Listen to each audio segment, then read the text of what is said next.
अपनी गर्लफ्रेंड के धोखा देने के आधे घंटे बाद ही मैंने एक रूम बुक किया और उसका नंबर उसकी सहेली को भेज दिया। जैसे ही दरवाजा खुला, फुकिंगन ने मुझे कसकर गले लगा लिया। कुछ पल के लिए मैंने अपनी आंखें मूंद लीं। आखिर जियान हियान ने मेरे साथ बेवफाई की थी, तो उसे उसी की भाषा में जवाब देना गलत नहीं था। लेकिन मैंने अभी भी अपने पास एक इक्का बचा रखा था। मैंने फुकिंगन को चुना क्योंकि वह एक ऐसी शख्सियत थी जिसे नाराज करने की हिम्मत कोई नहीं कर सकता था। जब फुकिंगन दूसरी बार मेरे सामने आई और उसने मुझसे एक लॉन्ग टर्म रिलेशनशिप के लिए पूछा, तो मेरा पहला ख्याल उसे मना करने का था। लेकिन हमारी बात पूरी होती उससे पहले ही हियान हियान का मैसेज आ गया, तुम फोन नहीं उठा रहे, है ना? मैं तुम्हारी अर्बनाइजेशन के गेट पर इंतजार कर रही हूं। अगर हिम्मत है तो वापस मत आना, वरना मेरे पास ऐसे कई तरीके हैं जिससे मैं तुम्हें मुझसे ब्रेकअप करने के लिए पछताने पर मजबूर कर दूंगी। यह मत सोचना कि फुकिंगन के साथ होने से वह तुम्हें सीरियस लेगी। मैंने पलटा और कहा, मिस फू, क्या आप मेरे घर चलकर कुछ पीना चाहेंगी? जब हम दोनों मेरे घर के अंदर पहुंचे तो उसने बड़ी खुशी और हैरानी से पूछा, तुमने अपना इरादा फिर से क्यों बदल लिया? अब मैं उसे यह तो नहीं कह सकता था कि मैं अपनी मुसीबत टालने के लिए उसका सहारा लेना चाहता हूं। मैंने बस इतना पूछा, मिस फू सच सुनना चाहती हैं या झूठ? फुकिंगन को इस जवाब की उम्मीद नहीं थी। उसने मेरी शर्ट का कॉलर पकड़ा और मुझे अपने करीब खींच लिया। ठीक उसी वक्त गेट के पास रखे कैबिनेट पर मेरा फोन बज उठा। हम दोनों में से किसी का इरादा उसे छूने का नहीं था, लेकिन सामने वाला हार मानने को तैयार नहीं था। मैंने गुस्से में अपनी भौहें सिकोड़ी। मुझे अंदाजा था कि वह कौन है। इस माहौल में किसी का दखल देना कितना अजीब था। तभी फुकिंगन ने चिढ़कर हाथ बढ़ाया और कॉल उठा लिया। दूसरी तरफ से आवाज आई, वाह, आखिरकार तुमने फोन उठाने की जहमत की। अभी थोड़ी देर पहले तुम फुकिंगन के साथ ऊपर गए थे। इतनी देर से तुम दोनों वहां क्या कर रहे हो? मैं तुम्हें बता दूं कि मेरे बिना तुम कंपनी में एक कदम आगे नहीं बढ़ पाओगे। कमरा इतना शांत था कि फोन स्पीकर पर न होने के बावजूद उसकी नफरत भरी और धमकी भरी आवाज साफ सुनाई दे रही था। अब मैं कंपनी में टिक पाऊंगा या नहीं, यह मुझ पर निर्भर था, लेकिन यह सच था कि वह मेरा काम मुश्किल कर सकती थी क्योंकि मेरे पास कोई अमीर बाप नहीं था। फुकिंगन ने मेरा चेहरा पकड़ा और एक हल्की मुस्कान के साथ मेरी तरफ देखा। जोंग चेन ने अपने होंठ सिकोड़े। उसने मेरी आंखों में देख लिया था कि मेरे इरादे क्या हैं। उसने धीमे से कहा, अचेन, फोन पर ध्यान दो। यह सुनते ही दूसरी तरफ सन्नाटा छा गया। अपनी कार में बैठी हियान हियान उस ठंडी आवाज को पहचानते ही डर के मारे फोन काट दिया। कितनी हंसी की बात थी, उसमें फुकिंगन का सामना करने तक की हिम्मत नहीं थी। उसने जो किया उसका नतीजा उसे मिल गया। बड़े लोग अपने फैसलों की कीमत खुद चुकाते हैं, और अब इसमें पछतावे जैसी कोई बात नहीं थी। जब फुकिंगन बाथरूम से बाहर आई तो उसके लंबे बालों से अभी भी पानी टपक रहा था। मेरा इस्तेमाल करके तुम्हें कैसा लग रहा है? मैंने कुछ नहीं कहा। मैं तुम्हें सोचने के लिए एक वीक का समय देती हूं। मुझे उम्मीद है कि तुम्हारा जवाब सैटिस्फैक्टरी होगा। उसके बाद मैं फुकिंगन की बातों को पूरी तरह भूल गया। यह सब सिर्फ एक दिखावा था। इसके अलावा मेरा फुकिंगन के साथ आगे कोई रिश्ता रखने का इरादा नहीं था। और सबसे इम्पोर्टेंट बात, मेरे पास इन सब चीजों की फिक्र करने का टाइम ही नहीं था। मेरा सारा टाइम क्लाइंट्स से कांटेक्ट करने में चला गया। वॉन्सन होटल में कई कंपनीज की एनिवर्सरी सेलिब्रेशंस होने वाली थीं। अगर मैं इसे खुद संभाल सका तो एडमिनिस्ट्रेटिव डिपार्टमेंट के हेड की पोस्ट पक्के तौर पर मेरी ही होगी। इस समय मैं जीआई क्लब के एक प्राइवेट रूम के कॉरिडोर में खड़ा हूं। मैंने एक गहरी सांस ली और स्माइल के साथ रूम का दरवाजा खटखटाया। अंदर जाते ही देखा कि रूम का माहौल बहुत लाइवली था। टेबल पर हर तरह की ड्रिंक्स रखी थीं और वहां कई मेल और फीमेल कंपेनियंस मौजूद थे। क्या तुम जियान हियान के बॉयफ्रेंड नहीं हो? मुझे लगा तुम कोई नए कंपेनियन हो। मुझे पहले ही समझ जाना चाहिए था कि वह बड़ा बॉस जो हमेशा मुझसे बचता था, उसने अचानक से मिलने के लिए कैसे हाँ कर दी।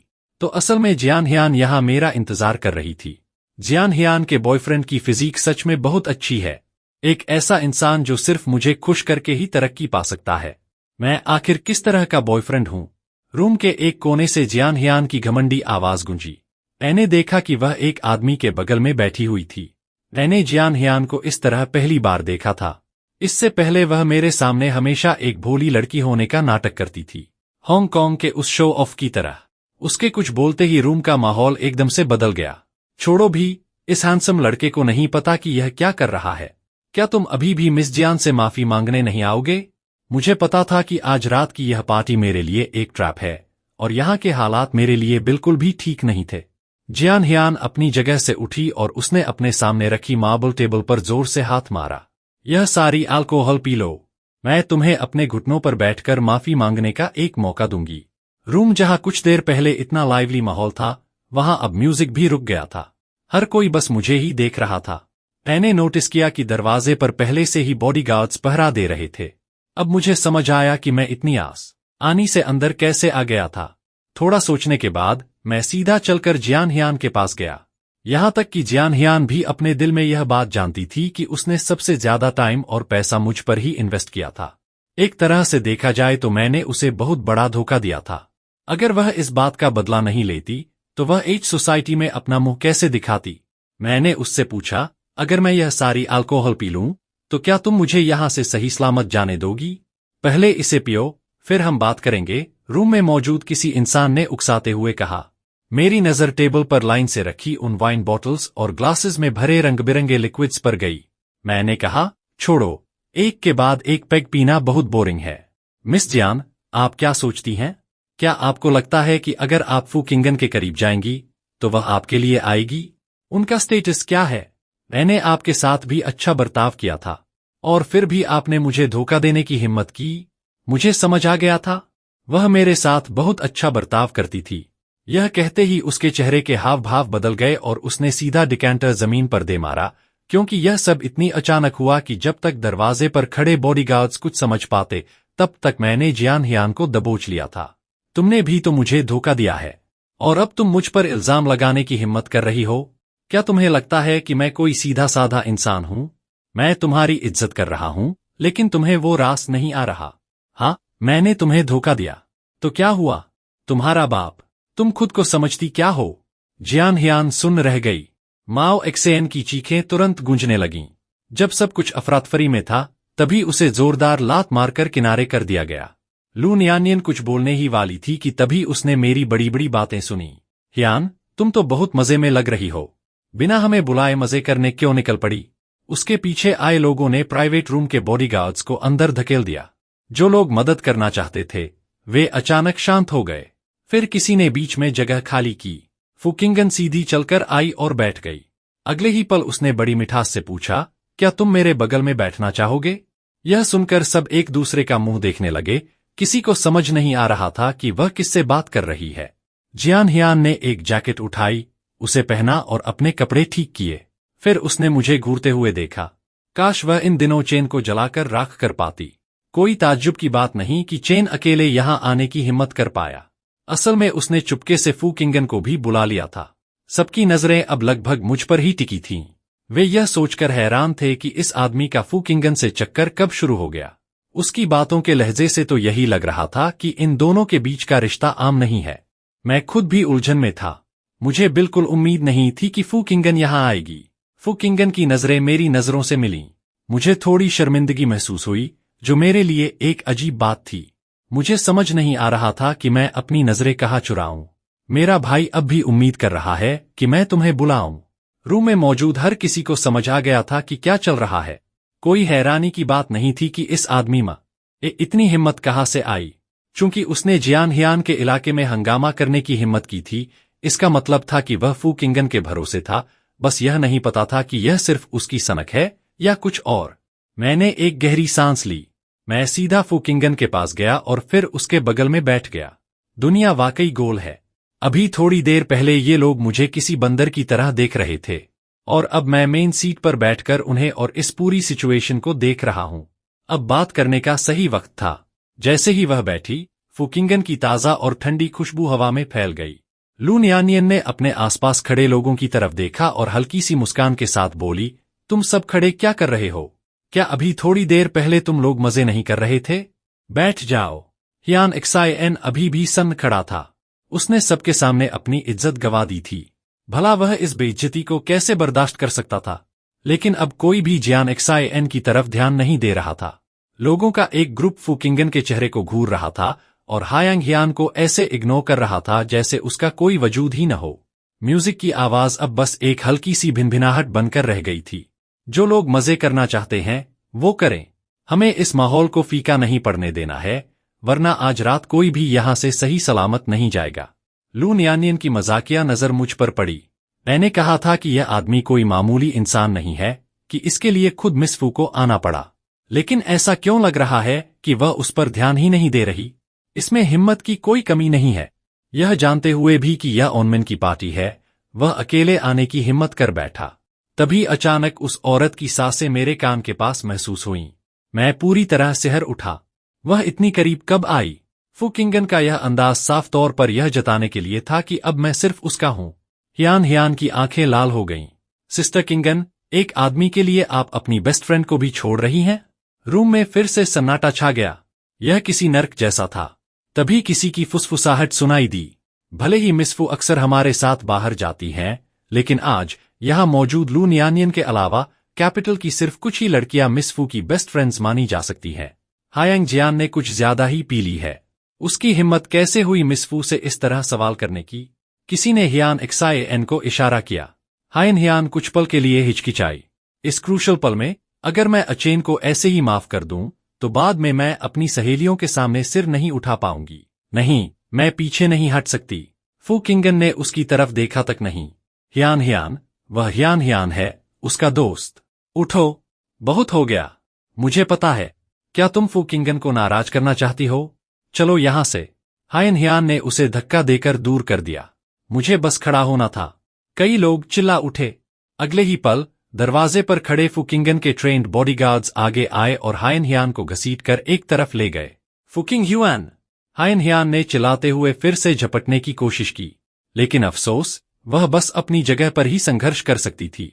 मैंने एक बार फिर तुम्हारी मदद की है, अब तुम मुझे इसके बदले में क्या दोगे? औरत की लुभावनी आवाज मेरे कान में गूंजी। मैंने उसकी आंखों में देखा। मैंने अपनी मुट्ठियां भींच लीं। फू किंगन की बातों का मतलब बहुत गहरा था, लेकिन मुझे समझ नहीं आ रहा था कि वह मेरी इतनी मदद क्यों कर रही थी। लू नियानियन एक तरफ से चुपचाप यह सब देख रही थी। उसका बीच बचाव करने का कोई इरादा नहीं था। मामले को बढ़ता देख किसी ने उठकर कहा, मिस फू, मिस लू, मेरी कंपनी में कुछ अर्जेंट काम आ गया है, मैं चलता हूं। यह देखकर कि फू किंगन ने कोई रिएक्शन नहीं दिया, सब धीरे धीरे उठकर जाने लगे। तभी फू किंगन चिल्लाई, कहाँ जा रहे हो तुम सब? कोई अपनी जगह से नहीं हिलेगा। सबके कदम वहीं रुक गए। फू किंगन खड़े खड़े अपने ग्लास में रेड वाइन को घुमा रही थी और बड़ी बेपरवाही से बोली, इतनी सारी वाइन मंगवाई है और अच्छी पी नहीं रहे? थोड़ा वेस्ट नहीं लग रहा? क्या आप सबको ऐसा नहीं लगता? सबने तुरंत हामी भरी। मिस फू, आप बेफिक्र रहिए, हम इसे पूरा पी लेंगे। बिल्कुल भी वेस्ट नहीं होगा और प्राइवेट रूम का सारा खर्चा भी हम उठाएंगे। इस वक्त मैं इन लोगों पर ध्यान देने की हालत में नहीं था। फू किंगन की उंगलियों का हल्का ठंडा स्पर्श लगभग अदृश्य तरीके से मुझ पर बना हुआ था। मेरी नजर उस औरत के नाजुक चेहरे पर टिकी थी, जहां मुझे उसकी आंखों में शरारत और जीत की चमक साफ दिखाई दे रही थी। फू किंगन ने मेरे कान में फुसफुसाकर पूछा, पसंद आया? एक धमाके के साथ मुझे लगा कि मेरे दिमाग में समझदारी की आखिरी लकीर भी पूरी तरह टूट गई। आज मेरी मदद के लिए आने का शुक्रिया। फिर फू किंगन ने मेरा जवाब सुना और पहले से ज्यादा खुशी से हंस पड़ी। उसके बाद उसने मेरी बाह पकड़ ली और मिठास से पूछा, अचेन, क्या तुमने मेरे बारे में सोचा? मैं चुप रहा। भला मेरे पास इन बिखरी हुई बातों के बारे में सोचने का टाइम कहाँ था? फिर जब उस औरत ने मुझसे कोई रिएक्शन न पाया, तो बोली, मैंने तुम्हें थोड़ा मिस किया है। यह सुनकर मैं सुन्न रह गया। मैंने हैरानी भरी नजर से उसकी तरफ देखा। यह औरत वाकई अविश्वसनीय है। एक बिल्कुल साधारण बात भी उसके मुंह से निकलकर इतनी दो टूक लग रही थी। फिर मैंने हार मानते हुए कहा, डायरेक्टर, मुझे याद है फाइनेंशियल मैगजीन्स ने आपके बारे में जो इवैल्यूएशन दी थी, और सच कहूं तो अभी लग रहा है कि आपका वो इमेज थोड़ा बिखर गया है। फू किंगन हल्के से हंसी। मुझे उस इमेज की क्या जरूरत? वे सारी रिपोर्ट्स तो झूठ हैं। इंटरव्यूज देने में भी मुझे आलस आता है। बस नैन चेन ही उन सब पर यकीन करता है। नैन चेन बहुत ही अडोरेबल है। हम दोनों आपस में फुसफुसा रहे थे, बिना किसी की परवाह किए। हियान की नजरों में यह एक ऐसा चक्कर था जो बहुत पहले से चल रहा था। नैन चेन, तू एक कमीना है। मैं तुझसे लड़ूंगी। जैसे ही हियान लपकी, फू किंगन ने उसकी हरकत देखी और ठंडी नजरों से उसकी तरफ देखा। उसकी आंखों की ठंडक किसी को भी जमा देने के लिए काफी थी। हियान खुद को रोके बिना न रह सकी। फिर उसने हियान को देखा और बोली, ऐसा लगता है कि तुम मेरे अच्छे स्वभाव का फायदा उठा रही हो। मुझे बार बार उकसाने की कोशिश कर रही हो, है ना? जियान बिन को कांटेक्ट करो और कहो अपनी बेटी को वापस ले जाए और भविष्य में मेरे सामने दोबारा न दिखे। उसके आसपास मौजूद लोग तुरंत काम पर लग गए। अब प्राइवेट रूम में सिर्फ हम दो ही बचे थे। फिर फू किंगन ने अपने होठों को हल्का सा मोड़ते हुए पूछा, अचेन, तुम्हारा जवाब क्या है? मैंने सोचा नहीं था कि वह फिर से पूछेगी। मैंने खुद को शांत किया और बोला, मिसेस फू, क्या आप मेरे एक सवाल का जवाब दे सकती हैं? उसकी नजरें अब भी मेरे चेहरे पर भटक रही थीं, लेकिन उसकी आंखों की गहराई में छिपी बात मैं पढ़ नहीं पा रहा था। मुझे बहुत अच्छी तरह पता है कि जब से मैं फू किंगन से मिला हूं, उसने मुझमें कोई खास इंटरेस्ट नहीं दिखाया है। अब भी। मिस फू, क्या आपको मुझसे कोई लगाव है? फू किंगन हंस पड़ी, तुम बहुत ज्यादा सोचते हो। मेरा दिल डूब गया। हालांकि मैंने पहले से ही जवाब का अंदाजा लगा लिया था, लेकिन उसका इतनी बेशर्मी से मान लेना, फिर भी मुझे निराशा का एहसास हुआ। लेकिन ठीक है, इस तरह कम से कम सब कुछ साफ तो है। हियान से तो बेहतर ही है, जो प्यार का बहाना बनाकर धोखा देती रही। फू किंगन का हाथ कब का हट चुका था, जैसे अभी थोड़ी देर पहले कही गई दो टूक बातें उसकी थीं ही नहीं। कुल मिलाकर मैं बस अंदाजा ही लगा रहा था। तो फिर मिसेस फू की प्रपोजल का जवाब मैं अभी भी मना करता हूं। फू किंगन के लाल होंठ हल्के से मुड़े। इतना सीधा जवाब? क्या मैं वजह जान सकती हूं? यह फू किंगन वाकई दिलचस्प है।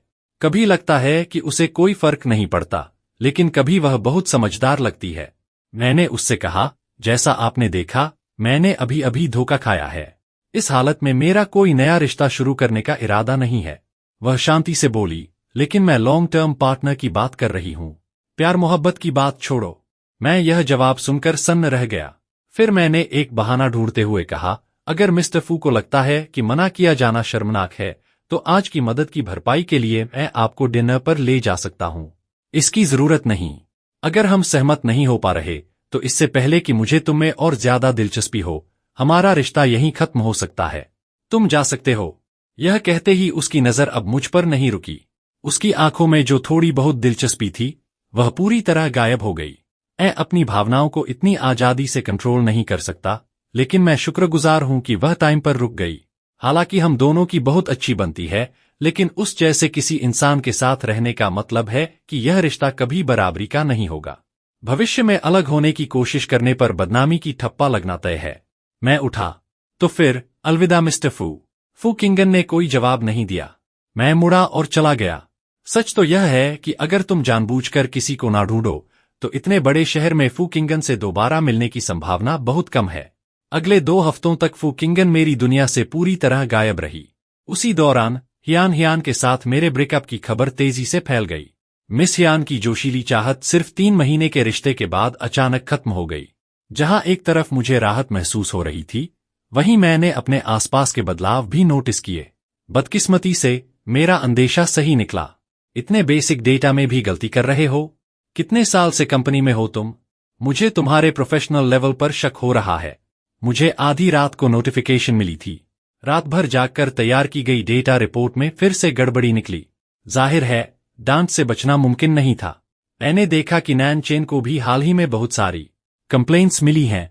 कल मिसेस चेन ने, जिन्होंने बैंक्वेट रिजर्व किया था, यहां तक कह दिया कि डेजर्ट में भी गलती थी। हम सब कोलीग्स हैं। मुझे उम्मीद है कि अपने पर्सनल मामलों की वजह से हमारे पूरे एडमिनिस्ट्रेटिव डिपार्टमेंट की टीम पर असर नहीं पड़ेगा। आखिरकार, हमें हमेशा क्लाइंट्स की जरूरतों को याद रखना चाहिए। मैंने उसकी बातों पर ध्यान नहीं दिया। इसके बजाय मैंने पहले से प्रिंट किया हुआ रिपोर्ट मैनेजर कई की डेस्क पर रख दिया। मुझे नहीं पता क्लाउड में डेटा में गड़बड़ी कैसे हुई, लेकिन एहतियात के तौर पर मैंने एक कॉपी प्रिंट कर ली थी। आप चेक कर सकते हैं कि डेटा में कोई गलती या कमी तो नहीं है। मैनेजर कई को साफ तौर पर उम्मीद नहीं थी कि नैन चेन ने बैकअप रखा होगा। उसने बहाना बनाते हुए रिपोर्ट को देखने का नाटक किया। मैंने उसकी हरकत देखी और मन ही मन हल्की सी तिरस्कार भरी हंसी आई। मुझे पता था कि पिछले कुछ दिनों की मुश्किलें बस इसलिए थीं क्योंकि उसने सुना था कि हियान ने मुझे छोड़ दिया है। वह जानबूझकर काम में मेरे लिए परेशानियां खड़ी कर रहा था। जहां तक मिसेस चेन की बात है, कल मैं खुद उनके घर तोहफे लेकर माफी मांगने गया था। मिसेस चेन ने पहले ही समझदारी दिखा दी है। मैनेजर CAI रुका और रिपोर्ट डेस्क पर रख दी। मिया को भी उम्मीद नहीं थी कि नैन चेन ऐसी चाल चलेगा। मैं ऑफिस से बाहर निकला। मिया मेरे पीछे आकर आग लगाने लगा। इतनी मेहनत करने से क्या फायदा? हियान हियान ने पहले ही कह दिया है कि तुम्हारे दिन और मुश्किल होते जाएंगे। मैंने सीधे जवाब दिया, मैं बर्दाश्त कर सकता हूं या नहीं, यह मेरी काबिलियत है। तुम्हें मेरी फिक्र करने की जरूरत नहीं। यह मेरा काम का पहला दिन नहीं है। एक ही गड्ढे में 2 बार गिरना। क्या तुम सच में मुझे इतना बेवकूफ समझते हो? लिनसू ने मुझे आते देखा और तुरंत कॉफी दी। जब उसने मिया को ग्रुप लीडर के ऑफिस में जाते देखा तो उसने आंखें घुमाते हुए कहा, खुद बैक डोर से आया है और हमें सिखाने चला है। तू तो हियान हियान के सहारे टिका है। मैं हंसा और उसे समझाया, छोड़ दो, उसके साथ बहस करने का कोई फायदा नहीं। काम पर ऐसे लोग बहुत मिलते हैं। लिनसू ने अपनी कुर्सी खींची और भड़कना शुरू कर दिया। हियान हियान को आखिर हो क्या गया है? पागल कुत्ते की तरह बिहेव कर रही है। ब्रेकअप तो नॉर्मल बात है। अब प्लानिंग डिपार्टमेंट वाले बहुत घमंड दिखा रहे हैं, बिना वजह हमारे लिए प्रॉब्लम्स खड़ी कर रहे हैं। कह रहे हैं कि जो प्रपोजल हमने पेश किया उसमें हियान हियान के सपोर्ट के बिना कोऑपरेट नहीं करेंगे। हर कोई ऐसे इतरा रहा है जैसे मोर अपने पंख फैला रहा हो। हियान हियान के साथ की गंदी बातें बताना मेरे लिए आसान नहीं था। मैंने देखा कि वह बार बार अपना फोन देख रही थी। क्या देख रही हो? अरे, आज की हेडलाइन है कि फू किंगन का कथित तौर पर बॉयफ्रेंड है और वह एक फेमस मॉडल है। लिनसू ने बेपरवाही से जवाब दिया। मेरा हाथ रुक गया। फिर मैंने अपना चश्मा लगाया और डेस्क पर रखा डॉक्यूमेंट खोला। चलो एजेंडा रिव्यू करते हैं। तभी बैलो ने मेरे कंधे पर हाथ रखा। जब तुम हियान हियान के साथ बिजनेस मीटिंग्स में जाते थे तब तुमने फू किंगन को देखा था? क्या वह फोटोज में जितनी खूबसूरत दिखती है उतनी ही असल में भी है? मैं एक पल के लिए ठिठक गया, फिर बोला, सच में मैंने कभी ध्यान नहीं दिया कि वह कैसी दिखती है। इसके अलावा उस वक्त जियान एक्साइएंस आमने थी। मेरी हिम्मत कैसे होती किसी और को देखने की? अरे, वरना हियान हियान के उस नखरीली मिजाज के साथ क्या मेरी जिंदगी आसान होती? वो भी सच है। वैसे कल रात डिपार्टमेंट की मीटिंग है, भूलना मत। जैसे ही हियान हियान के साथ तुम्हारे ब्रेकअप की खबर फैली, मिया और मैनेजर कई तुम्हें अलग नजर से देखने लगे हैं। वे इस मौके का फायदा उठाकर तुम्हारे लिए मुश्किलें खड़ी कर सकते हैं। अगर ऐसा हो तो थोड़ा होशियार रहना, और अगर संभाल न पाओ तो भाग जाना। आने वाली सिचुएशन के बारे में सोचते ही मेरा सिर दर्द करने लगा। याद दिलाने का शुक्रिया, मैं तैयार रहूंगा। डिपार्टमेंट की मीटिंग एक नए खुले क्लब में होने वाली थी, इसीलिए लिनसू गाड़ी में मुझसे लगातार शिकायत कर रही थी। रात को आराम से सो क्यों नहीं सकते? बल्कि अपनी जेब से पैसे खर्च करके लीडर्स को ट्रीट करना पड़ रहा है। अलग से पैसे देने पड़ रहे हैं। मामा तो लीडर्स को खुश करने के लिए खुद एक्टिवली ड्रिंक्स ऑफर करेगी। मैं सच में तंग आ गई हूं। मैंने गाड़ी पार्क की और उसके कंधे पर हल्के से थपथ पाया। अरे ठीक है, तुम्हारी बस इतनी सी बात अगर कंपनी फोरम पर डाल दी जाए तो तुम्हारी बहुत बुराई होगी। टीम में कोहेजन नहीं है, इंडिविजुअलिज्म को बढ़ावा दे रही है। फिर लीडर तुम्हें ना ढूंढे तो अजीब होगा। कितनी बदकिस्मती है। उनका नाटक तो देखना ही पड़ेगा। लिनसू बड़बड़ाते हुए गाड़ी से उतरी और तभी मैंने मिया को देखा जो झुककर मैनेजर कई का स्वागत कर रही थी। मैंने मन ही मन सोचा, भले ही मिया एक चालाक इंसान है, लेकिन अगर वह मैनेजर कई जैसे इंसान की भी चापलूसी कर सकती है तो ऐसा क्या है जो वह नहीं करेगी? मैं गाड़ी से उतर चुका था। मैंने आह भरी और लिनसू से कहा, जल्दी अंदर चलते हैं, ठीक है? वरना देर से पहुंचने पर सबको तकलीफ होगी। लिनसू ने सिर हिलाया। हम दोनों तेजी से साथ चल पड़े। मिया ने हमें आते देखा और बोली, मुझे लगा फिर से ट्रैफिक में फंस गए होगे। अब सब आ गए हैं तो चलो। यह कहकर वह फिर से मैनेजर कई की ओर मुस्कुराई और बोली, पिछली बार आपने जो गाना गाया था आज उसे फिर से गाना होगा, फाइनल परफॉर्मेंस के तौर पर। मुझे अभी तक मन नहीं भरा। कितनी तारीफ। इससे मैनेजर कई बहुत खुश हो गई। मुस्कुराते हुए उसने मिया का हाथ पकड़ा और पहले अंदर चली गई। इसी बीच दूसरी तरफ से आवाज आई, मिस फू, मिस लू। वेटर ने विनम्रता से उनका स्वागत किया, दरवाजा खोला और अंदर ले गया। और कौन था वहां? फू किंगन के अलावा और कोई नहीं। मैंने बेसाख्ता अपनी नजरें हटा लीं। यह अभी भी वही फू किंगन है जिसे मैं जानता हूं। मुझे अभी भी याद है कि पहले वह मेरे साथ कितनी करीबी और बेतकल्लुफ थी। उसके अभी के ठंडे बर्ताव से बिल्कुल अलग। मिस्टर नैन, आपसे दोबारा मिलकर खुशी हुई। लू न्यानियन ने, जो उसके बगल में थी, मेरी आवाज सुनकर मुझे सलाम किया। उसके पीछे खड़ी उसकी सहेलियों ने मुझे देखा। फिर मजाक के लहजे में लू न्यानियन से पूछा, क्या तुम अपनी सहेलियों से राज छुपा रही हो? इतना हैंडसम लड़का है, उसे भी हमारे साथ खेलने के लिए क्यों नहीं बुलाती? लू न्यानियन ने चोरी चोरी फू किंगन की तरफ देखा और जब उसने देखा कि फू किंगन ने कोई रिएक्शन नहीं दिया तो उसने सिर झुकाकर जवाब दिया, तो फिर मुझसे मत पूछो, मेरे पास इसका अथॉरिटी नहीं है। फू किंगन ने न की बातचीत सुनी, लेकिन बिना रुके सीधे एलिवेटर में चली गई। नैन चेन, अगर टाइम मिले तो आना खेलने, लू न्यानियन ने सोचा। अगर अचेन ऊपर आकर थोड़ी देर बैठना चाहे तो बस वेटर से प्राइवेट रूम का नंबर पूछ लेना। फिर वह गुनगुनाते हुए फू किंगन के पीछे चली गई। दूसरी तरफ लू न्यानियन को मुझसे बात करते देख डिपार्टमेंट के कोलीग्स थोड़े हैरान हुए। फिर उत्सुकता से पूछने लगे, नैन चेन, तुम मिस लू को जानते हो? यहां तक कि मैनेजर कई के चेहरे के हाव भाव भी बदल गए। अगर उसे पहले पता होता कि नैन चेन के पीछे ऐसे कनेक्शंस हैं तो वह खुद जाकर विजिटिंग कार्ड दे आती। उसने सच में आह भरी। मिया की नजर बड़ी हल्के से मुझ पर पड़ी। मिस जियान के साथ रहते हुए उनसे मिले थे, है ना नैन चेन? तुम्हें सच में बाहर ज्यादा निकलना चाहिए। हमारे एडमिनिस्ट्रेशन डिपार्टमेंट में तुम एक वेस्ट हो। लिनसू ने आंखें घुमाई और जवाब देने को तैयार हो गई। मैंने हाथ से उसे रोका और हल्की मुस्कान के साथ मिया की तरफ देखकर कहा, मेरे प्रिंसिपल्स हैं। न मुसीबत ढूंढता हूं, न मुश्किलों से डरता हूं। तुमसे बहस करने की कोई जरूरत नहीं है। यह सुनकर उसके चेहरे के हाव भाव बदल गए। नैन चेन, तुम्हारा मतलब क्या है? तुमने तो बस अपनी शक्ल का फायदा उठाकर मिस जियान को फंसाया था, है ना? मेरे सामने इतरा क्यों रहे हो? हिम्मत है तो लू न्यानियन को पटाकर दिखाओ। क्या तुम्हें लगता है लू न्यानियन तुमसे बात करने की तकलीफ उठाएगी? डिपार्टमेंट के कोलीग्स ने यह सीन देखा। तुरंत टॉपिक बदलते हुए बोले, चलो जल्दी चलते हैं। मैनेजर सीएआई का गाना सुनने का इंतजार नहीं हो रहा। बिल्कुल सही। फिर वे मिया को साथ लेकर चल दिए। इधर फू किंगन अभी बैठी ही थी कि उसने सोनूजी को लू न्यानियन से पूछते सुना, वो हैंडसम लड़का सच में तेरा आदमी नहीं है? भाग। अगर वाकई मेरा होता तो भी तुझे नहीं बताती। तूने उसे पालकों में देखा था। मैं बेवकूफ नहीं हूं।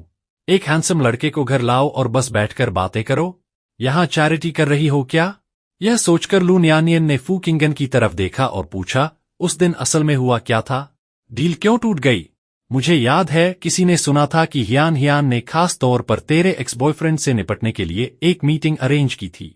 फू किंगन इतनी बेचैन थी कि उसने बिजनेस भी पोस्टपोन कर दिया और सीधे वहां पहुंच गई। लेकिन नतीजा क्या हुआ? तू अकेली बैठी नजारा देख रही थी। यह सोचकर लू न्यानियन को और भी ज्यादा जिज्ञासा हुई। तभी फू किंगन की ठंडी और साफ आवाज गूंजी, अपना काम संभालो, ज्यादा दूसरी चीजों पर ध्यान मत दो। एक औरत जो अपने चाहने वाले को हासिल नहीं कर पाती, सच में परेशान नहीं की जा सकती। एक एक एक्स्ट्रा बोल पर गुस्सा हो जाती है।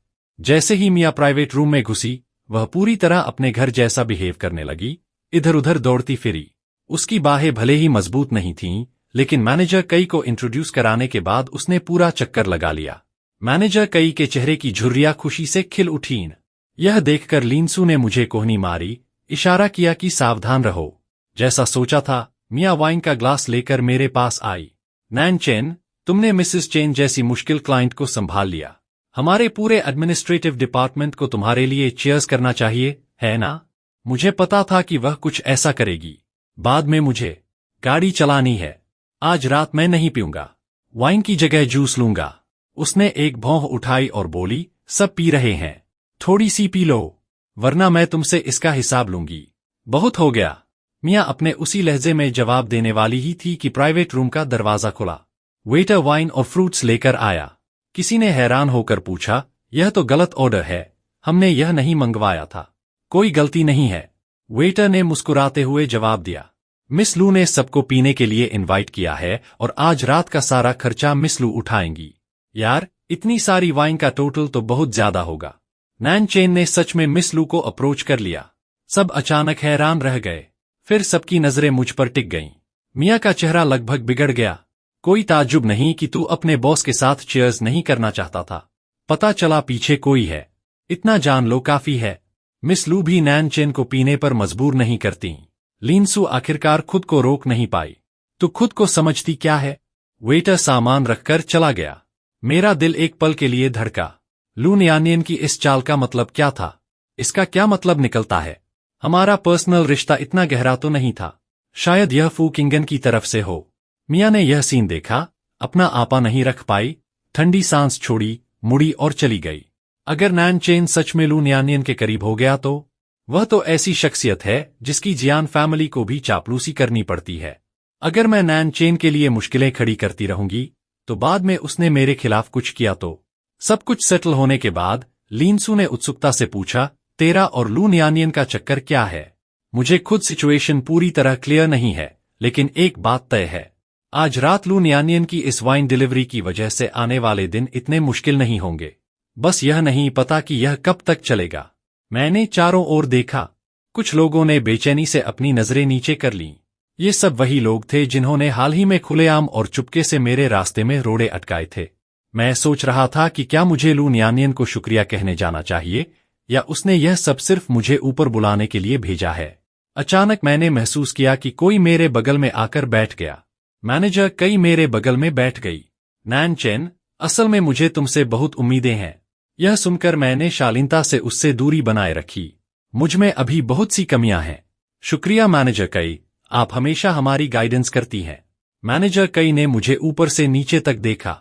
ऐसा मत कहो, इतने फॉर्मल मत बनो। बस मुझे उम्मीद नहीं थी कि तुम मिस लू से इतने अच्छी तरह परिचित होगे। मेरा दिल धक से रह गया। मुझे पता था कि वह अच्छे इरादों से नहीं आई है। देखते हैं वह क्या करना चाहती है। मैनेजर कई ने अपने हाथ में पकड़ी वाइन को धीरे धीरे घुमाते हुए कहा, लू फैमिली ने एक नया रिसोर्ट कॉम्प्लेक्स खोला है। उसकी रिव्यूज बहुत अच्छी हैं। अगर तुम लू फैमिली के रिसोर्ट के साथ कोऑपरेशन को आगे बढ़ा सको तो तुम्हारे प्रोफेशनल करियर के लिए बहुत फायदेमंद होगा। कितनी बड़ी मजाक है। यह प्रोजेक्ट तो हमारे डायरेक्ट सुपीरियर वाइस डायरेक्टर गाओ भी हासिल नहीं कर पाए। मैं यह कैसे हासिल कर सकता हूं? यह बूढ़ी लोमड़ी पागल हो गई है। फिर मैं हल्का सा मुस्कुराया। मैंने और कुछ नहीं कहा। इस के बजाय जब वह मेरे सामने भविष्य के सपने बुन रही थी, मैंने धीरे से कहा, अगर अगली बार मिस लू से मुलाकात हुई तो पूछने की कोशिश करूंगा, लेकिन पर्सनली मैं उनसे इतना ज्यादा फेमिलियर नहीं हूं, है ना? मेरी यह बात सुनकर मैनेजर कई ने नजरें चुराते हुए जवाब दिया, असल में इसकी जरूरत नहीं है। मिस लू अभी ऊपर हैं। मेरे चेहरे से मुस्कान गायब हो गई। तो यह मैनेजर कई हियान की तरफ से मुझे टेस्ट करने आई थी। लू नियानियन की आड़ में इन लोगों को बेवकूफ बनाना ठीक है, लेकिन हियान को बेवकूफ नहीं बनाया जा सकता। किसे नहीं पता कि मैनेजर कई को हियान के पिता ने एडमिनिस्ट्रेशन डिपार्टमेंट में लगवाया है, बस इसलिए कि सुपरवाइजर टैंजियन कंपनी में नहीं है। मैनेजर कई ने अपनी मनमानी शुरू कर दी है। यह सोचकर मैंने फैसला किया कि सीधे मुद्दे पर आऊं और साफ बात करूं। मैंने खुद पहल करके वाइन उठाई और मैनेजर कई के ग्लास में भरी। मैनेजर कई मेरी इस हरकत से चौंक गई और मुझसे थोड़ा और दूर हट गई, जैसे मैं उसे कुछ कर दूंगा। फिर मैंने आह भरी और कहा, मैनेजर कई, आप मुझे इतनी इज्जत दे रही हैं तो मैं भी आपसे कुछ नहीं छुपाऊंगा।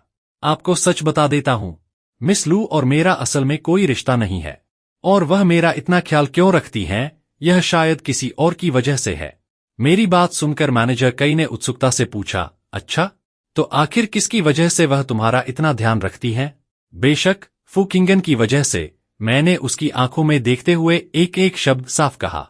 लू नियानियन भी मिस फू के कहने पर मेरा ख्याल रखती हैं। मैनेजर कई का हाथ कांपा और आधे से ज्यादा वाइन ग्लास से बाहर गिर गई। मैंने सोचा कि मैंने वाकई सुना था कि लू नियानियन बहुत जल्दी अपने मेल पार्टनर्स बदलती है, लेकिन फू किंगन के जिन मेल कंपेनियंस का नाम लिया जा सकता है, मैंने उनमें से किसी के बारे में कभी नहीं सुना। अगर नैन चेन का वाकई यह बैकग्राउंड है तो वह मुझसे झूठ नहीं बोल रहा होगा। जल्द ही मैनेजर कई ने अपने होश संभाले और मुझसे पलटकर पूछा, लेकिन मिस फू ने पहले तुमसे बात तक नहीं की। नैन चेन, क्या तुम सच में मिस फू को जानते हो? झूठ मत बोलना। अगर तुमने बढ़ा चढ़ाकर बोला है तो बाद में मुश्किल हो जाएगी। मैंने अपना वाइन का ग्लास उठाया और एक घूंट लिया। मैंने बड़ी बेपरवाही से कहा, ऐसा नहीं है, बस कुछ दिन पहले हमारी छोटी सी बहस हो गई थी। आज वह मुझसे बात नहीं कर रही। वह किसी बेवकूफी भरी बात पर मुझसे नाराज है। वह बस चाहती है कि मैं उसे मनाऊं। मैनेजर कई, आप भी जानती हैं, इन दिनों कंपनी में मेरा वक्त अच्छा नहीं चल रहा है, इसलिए थोड़ा चिड़चिड़ापन होना नॉर्मल है। मैनेजर कई ने वाइन का एक घूंट लिया और अपने ग्लास को सहलाते हुए मन ही मन सोचने लगी, अगर यह सच है तो अगर मिस जियान मुझसे नैन चेन को बाहर निकालने के लिए कहेगी तो मुझे अच्छे से सोचना पड़ेगा। आखिरकार अब नैन चेन के पीछे मिस फू है। एडमिनिस्ट्रेशन डिपार्टमेंट के लिए फ्यूचर में कुछ भी करना बहुत आसान हो जाएगा। माफ कीजिए मैनेजर कई, मैं एक पल के लिए जाना चाहूंगा। यह देखकर कि वह अब मुझे और पीने के लिए मजबूर नहीं कर रही थी, मैंने एक बहाना बनाया और सांस लेने के लिए वॉशरूम की तरफ चला गया। वॉशबेसिन के पानी ने मेरी उंगलियों को भिगो दिया। सिर उठाते ही मैंने मिया को पने पीछे आते देखा। मुझे तुरंत समझ आ गया, आज रात उसने मेरे सामने 2 बार मुंह की खाई है। पक्का वह अपना बदला लेने का कोई मौका ढूंढ रही होगी। शैतान का नाम लिया और शैतान हाजिर। तभी मुझे मिया की आवाज सुनाई दी, तुम काफी तेज हो, या तो जियान हियान या फिर लूनियानियन। औरतों के बीच कूदते रहना और ऐसे नाटक करना जैसे तुम्हें कुछ नहीं चाहिए। तुम भी थक गए होगे। मैंने एक पेपर टॉवल खींचा और अपने हाथ पोंछे। फिर मिया की तरफ देखा, जो मेरा मजाक उड़ाती रही। नैनचेन, मैं देखना चाहती हूं कि तुम कब तक यह नाटक कर सकते हो। यह सुनकर मैंने तिरस्कार भरी हंसी छोड़ी। फिर शांति से बोला, मिया, हालात तुम्हारे काबू में हैं। जो पहले मुसीबत शुरू करेगा उसे पहले मुसीबत झेलनी होगी। मिया ने मेरी बात सुनी। उसका चेहरा पीला पड़ गया। फिर उसने सुना कि मैं बोलता रहा, तुम्हें क्या लगता है मैनेजर कई आज रात इतनी सीधी क्यों थी? जाहिर है, क्योंकि मैंने उसे बता दिया कि मेरे पीछे लूनियानियन नहीं बल्कि फू किंगन है। और तुम्हें क्या लगता है कि मैं कोई अच्छे स्वभाव का इंसान हूं? मेरी सलाह है कि बस अपने काम से काम रखो। फिर उसने कुछ नहीं कहा, बस मुझे झरीली नजरों से घूरा और चली गई। मैं भी उसी वक्त वॉशरूम से बाहर निकला। बाहर निकलते ही मैं सीधा फुकिंगन से टकरा गया। फुकिंगन ने सिर उठाया, मुझे देखा और शरारत भरी मुस्कान दी। और मैं मन ही मन सोच रहा था, गया काम। कहीं वह पूरा वक्त यहीं तो नहीं थी? अगर फुकिंगन ने मेरी बातें सुन ली है तो शायद मैं कल का सूरज न देख पाऊं। छोड़ो, कोई बात नहीं, पहले माफी मांग लेना ही सही है। इसलिए मैंने एक गहरी सांस ली और कहा, मिस फू, अभी मेरी बातें थोड़ी अपमानजनक थीं। मुझे माफ करें, मेरा ऐसा इरादा नहीं था। फुकिंगन ने सुना, लेकिन कुछ नहीं बोली। बस मुझे पूरी तरह इग्नोर करके आगे बढ़ गई। मैं एक पल के लिए वहीं खड़ा रह गया। फिर अपना फोन निकाला और फुकिंगन का मैसेज पेज खोला। वहां एक मैसेज अभी भी रूम नंबर 5306 पर अटका हुआ था। मैंने उस मैसेज को देखा और उस दिन की याद मेरे ज़हन में ताज़ा हो गई। मैंने जल्दी से सिर झटका और टाइप करना शुरू किया। इसी बीच दूसरी तरफ फुकिंगन अपने प्राइवेट रूम में लौटी तो लोग पहले से ही मस्ती कर रहे थे। लूनियानियन के बगल में एक फेमस एक्टर बैठा था। मिस फू, आप बस वॉशरूम गई थीं। इतनी देर क्यों लग गई? फुकिंगन बैठ गई और एक आदमी की तरफ से बढ़ाए गए वाइन ग्लास को टाल दिया। हालांकि उसकी नजर इन सब आदमियों पर घूमती रही। फिर उसके दिमाग में नैनचेन के साथ बिताई उस रात की याद आ गई। फुकिंगन चुपचाप बैठी याद कर रही थी, जबकि सोन्सी और बाकी सब पहले से ही पूरी मस्ती में थीं। लूनियानियन ने फुकिंगन को गले लगाया। मैं अभी तुम्हें ढूंढने वॉशरूम गई थी। वेटर ने बताया कि तुम दूसरी मंजिल के एक प्राइवेट रूम में गई थीं, जहां पहले से वॉशरूम मौजूद है। फुकिंगन का बाहर आना ही अपने आप में काफी अजीब था। और अब वह दूसरी मंजिल पर गई। अगर वह दूसरी मंजिल पर किसी से मिलने नहीं गई तो कौन यकीन करेगा? फुकिंगन ने कोई जवाब नहीं दिया। उसने लूनियानियन का हाथ हटाया और बस इतना कहा, मैं जा रही हूं। मौका मिलेगा तो फिर कॉल करूंगी। लूनियानियन हैरान होकर उठी और बोली, अरे किंगन, मत जाओ। इतनी जल्दी जा रही हो? हम लोग बड़ी मुश्किल से मिलते हैं। थोड़ी देर और नहीं रुकोगी? इसी दौरान कॉरिडोर में मैं माफी लिख लिख कर मिटा रहा था। आखिरकार पहले बस 3 शब्द भेज दिए, आई एम सॉरी। लेकिन फुकिंगन ने मुझे ब्लॉक कर दिया। मैसेज भेजा तक नहीं गया। मैंने उस लाल एक्सक्लेमेशन मार्क को घूरते रहा। कड़वी मुस्कान आई। बेबस हूं। फुकिंगन क्या सोच रही है, मैं सच में अंदाजा नहीं लगा सकता। अभी जो हुआ उसके बाद यह डिपार्टमेंट मीटिंग जल्दी ही खत्म हो गई। कोलीग्स 2-2, 3-3 के ग्रुप्स में बाहर निकलने लगे। तभी मैंने नोटिस किया कि मेरा फोन वाइब्रेट कर रहा है। मैंने भौहें सिकोड़ी। डर था कि कोई क्लाइंट न हो, इसलिए तुरंत उठा लिया। हेलो, क्या मैं पूछ सकता हूं, क्या आप जियान फेंग हैं? फोन की दूसरी तरफ से एक अजीब सी स्टैटिक आवाज आ रही थी। कंपनी के मामले हैं, धीरे धीरे सब क्लियर करेंगे। आवाज को स्पेशली ट्रीट किया गया था। पहचाना नहीं जा सकता था कि आदमी है या औरत। मैंने बिना कोई एक्सप्रेशन बदले फोन काट दिया। हियान की अब कौन सी नई चाल है? लगता है आज रात कुछ होने वाला है। सावधान रहना होगा। रात को थोड़ी ज्यादा पीली थी। एक ग्रुप लोग टैक्सी लेकर वापस जाने की प्लानिंग कर रहे थे। हियान आखिर करना क्या चाहती है? अब तो यह इम्पॉसिबल है कि मैं वापस जाकर उससे माफी मांगू। वो फुकिंगन की गाड़ी नहीं है। सबकी नजर एक साथ सड़क की तरफ गई। एक काली सिडैन हमारे बगल से धीरे धीरे गुजरी। पीछे से मिया की मजाक उड़ाने वाली हंसी आई। मैनेजर कई का चेहरा भी ठीक नहीं लग रहा था। मियाँ की हंसी सुनकर मैं हैरान हुआ तो मैंने पूछा, तुम्हारा दिमाग खराब हो गया है क्या? मियाँ यहाँ फिर से पागलपन क्यों कर रही है? मुझे पूरी रात गुस्सा आता रहा। अब मैं क्यों न हंसूं? मैं तो बस इसी मौके का इंतजार कर रही थी। हंसूंगी तो जरूर। कोई बड़ी बड़ी बातें बिना डरे कर ले। हकलाता रहा, मुंह खोले और बंद किए जा रहा था। मिस फू से कोई लेना देना है उसका? सोच भी मत। बहुत से लोग फू किंगन को जानते हैं। वह हमेशा ठंडी और दूर रहती है। क्या तुम्हें लगता है मिस फू कोई दानवीर है कि कोई भी आकर उनसे जान पहचान बना ले? लिनसू अभी जवाब देने ही वाली थी कि बेंटली के पीछे आने वाली गाड़ी उनके सामने आकर रुक गई। औरत ने विंडो नीचे किया और वह फू किंगन की असिस्टेंट साओ किंगवे निकली। मियाँ उसी पल चुप हो गई। मैनेजर कई ने उससे तेज रिएक्ट किया और लपक कर आगे आई। चापलूसी भरे अंदाज में बोली, असिस्टेंट साओ, बहुत दिन हो गए आपसे मिले। साओ किंगवे ने हाथ हिलाया और मेरी तरफ देखते हुए बोली, मिस्टर नैन, अगर आपकी कोई प्रोफेशनल जरूरत हो तो इस विजिटिंग कार्ड पर दिए नंबर पर कॉल कर सकते हैं। मैं एक पल के लिए सुन्न रह गया, लेकिन तुरंत संभला और पूछा, असिस्टेंट साओ, क्या मैं मिस फू से मिलने का वक्त ले सकता हूं? मैं उन्हें पर्सनली शुक्रिया कहना चाहता हूं। साओ किंगवे ने सिर हिलाया और बोली, मैं मिस फू से पूछूंगी कि उनके पास टाइम है या नहीं, लेकिन उसने मना नहीं किया। मैंने राहत की सांस ली। शुक्रिया असिस्टेंट साओ, आपको तकलीफ दी। सफर शुभ हो। जैसे जैसे लक्जरी गाड़ियों का काफिला दूर होता गया, कोलीग्स अचानक खामोश हो गए। लिनसू ने अपनी आंखें घुमाई और पीले पड़े चेहरे वाली मियाँ की तरफ देखते हुए कहा, कुछ लोगों के लिए अपनी जुबान पर लगाम रखना ही बेहतर है, वरना उन्हें पता भी नहीं चलेगा कि वे कब किसे नाराज कर बैठे। मेरे हाथ में विजिटिंग कार्ड था। मैंने सोचा, भले ही यह सिर्फ साओ किंगवे का पर्सनल नंबर है, लेकिन कम से कम यह एक मौका है जो फू किंगन ने मुझे दिया है।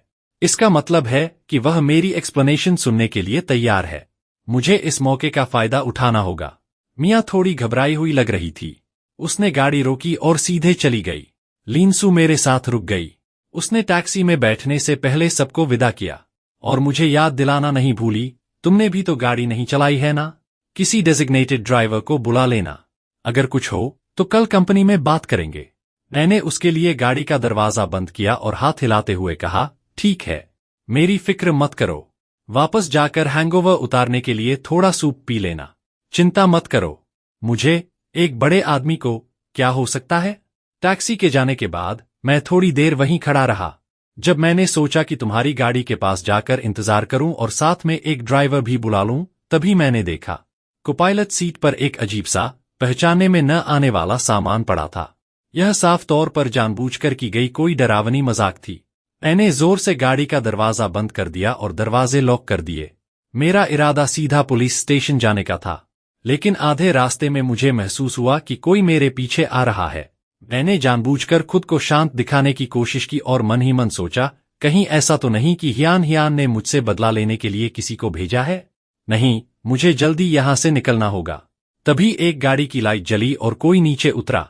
अचानक किसी ने मेरे हाथ पर थपथपाया। मैंने झटके से उसकी उंगलियां हटा दी और पूछा, तुम्हें क्या चाहिए? तुम्हें किसने भेजा है? अगले ही पल उसका चेहरा देखते ही मैं सन्न रह गया। फू किंगन? वो यहां क्या कर रही है? क्या हुआ? तुम इतने डरे हुए क्यों हो? मेरी गाड़ी की कोपायलट सीट पर एक अजीब सी चीज पड़ी थी।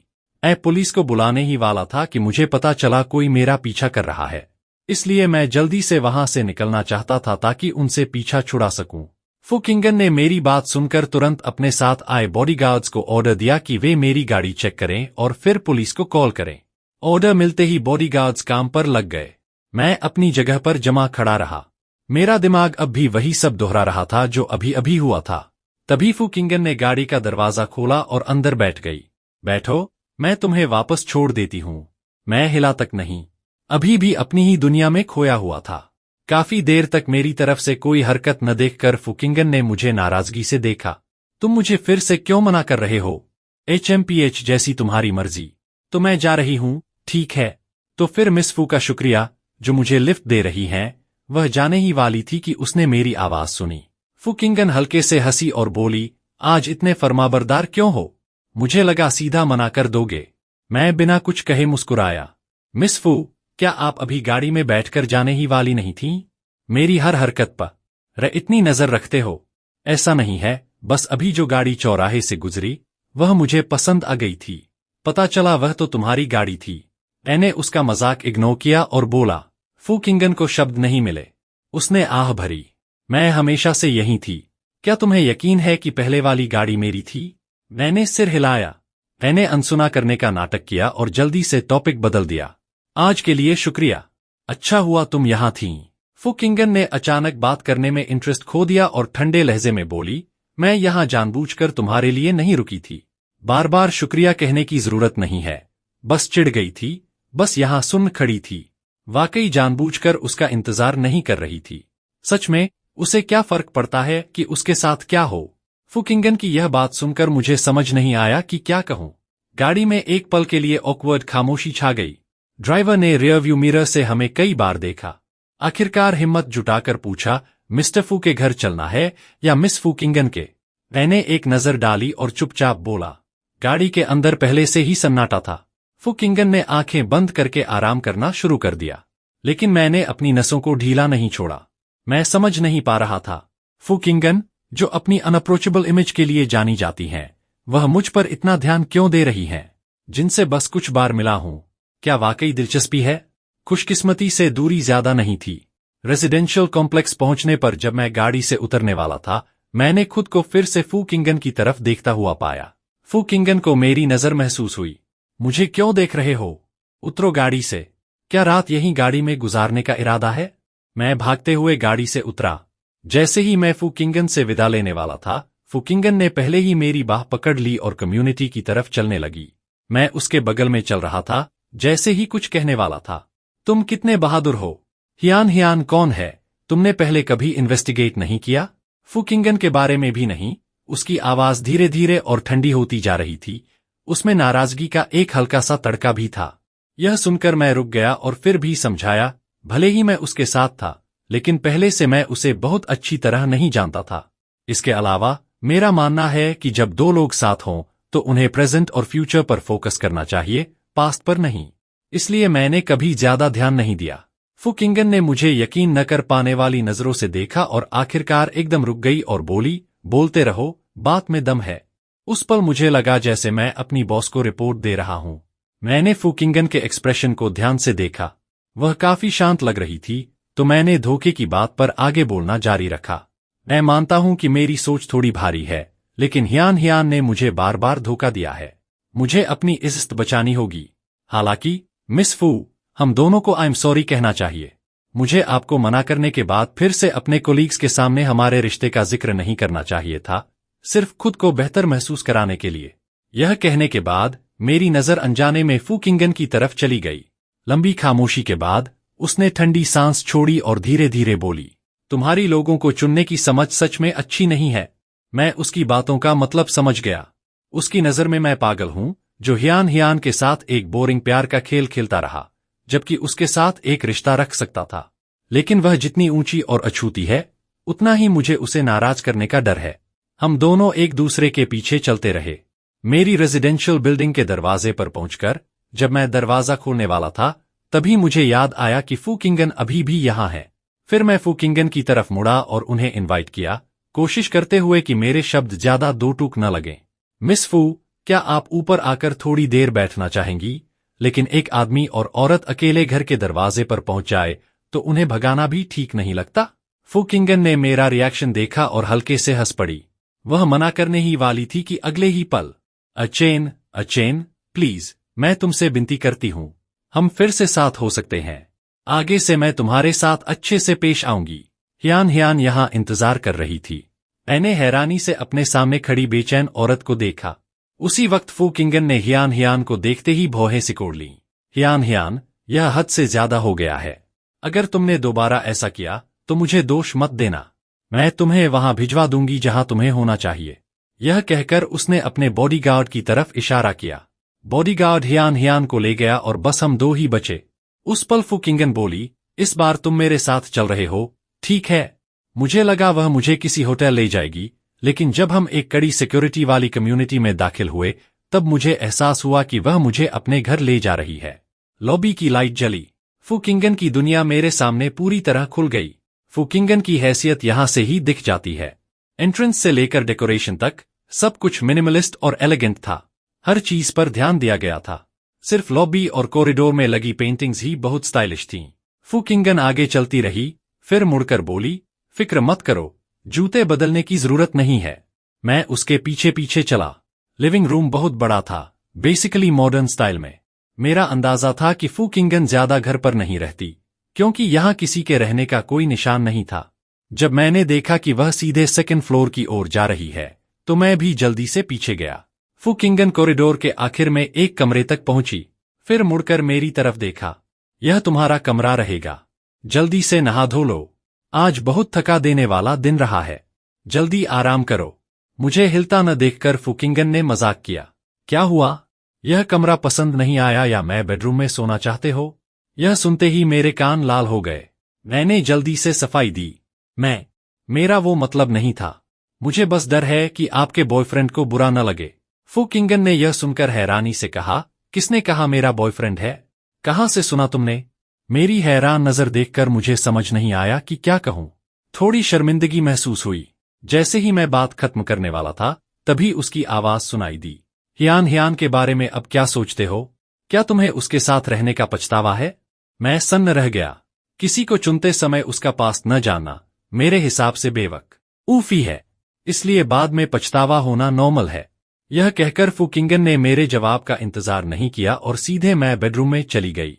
मैं वहां थोड़ी देर खड़ा रहा, फिर मुझे समझ आया, तो वह यही कहना चाहती थी। फू किंगन मेरी पार्टनर चुनने की समझ पर सवाल उठा रही है। गुस्सा तो आया, लेकिन बात काटने का कोई तरीका नहीं था। मैं काफी देर खड़ा सोचता रहा, फिर दरवाजा धकेला और अंदर गया। टॉयलेटरीज उठाकर बाथरूम गया।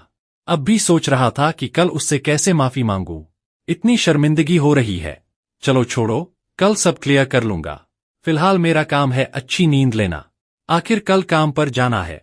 मेन बेडरूम में फू किंगन ने बाथरोब पहन रखा था। उसने खुद को एक ग्लास रेड वाइन दिया।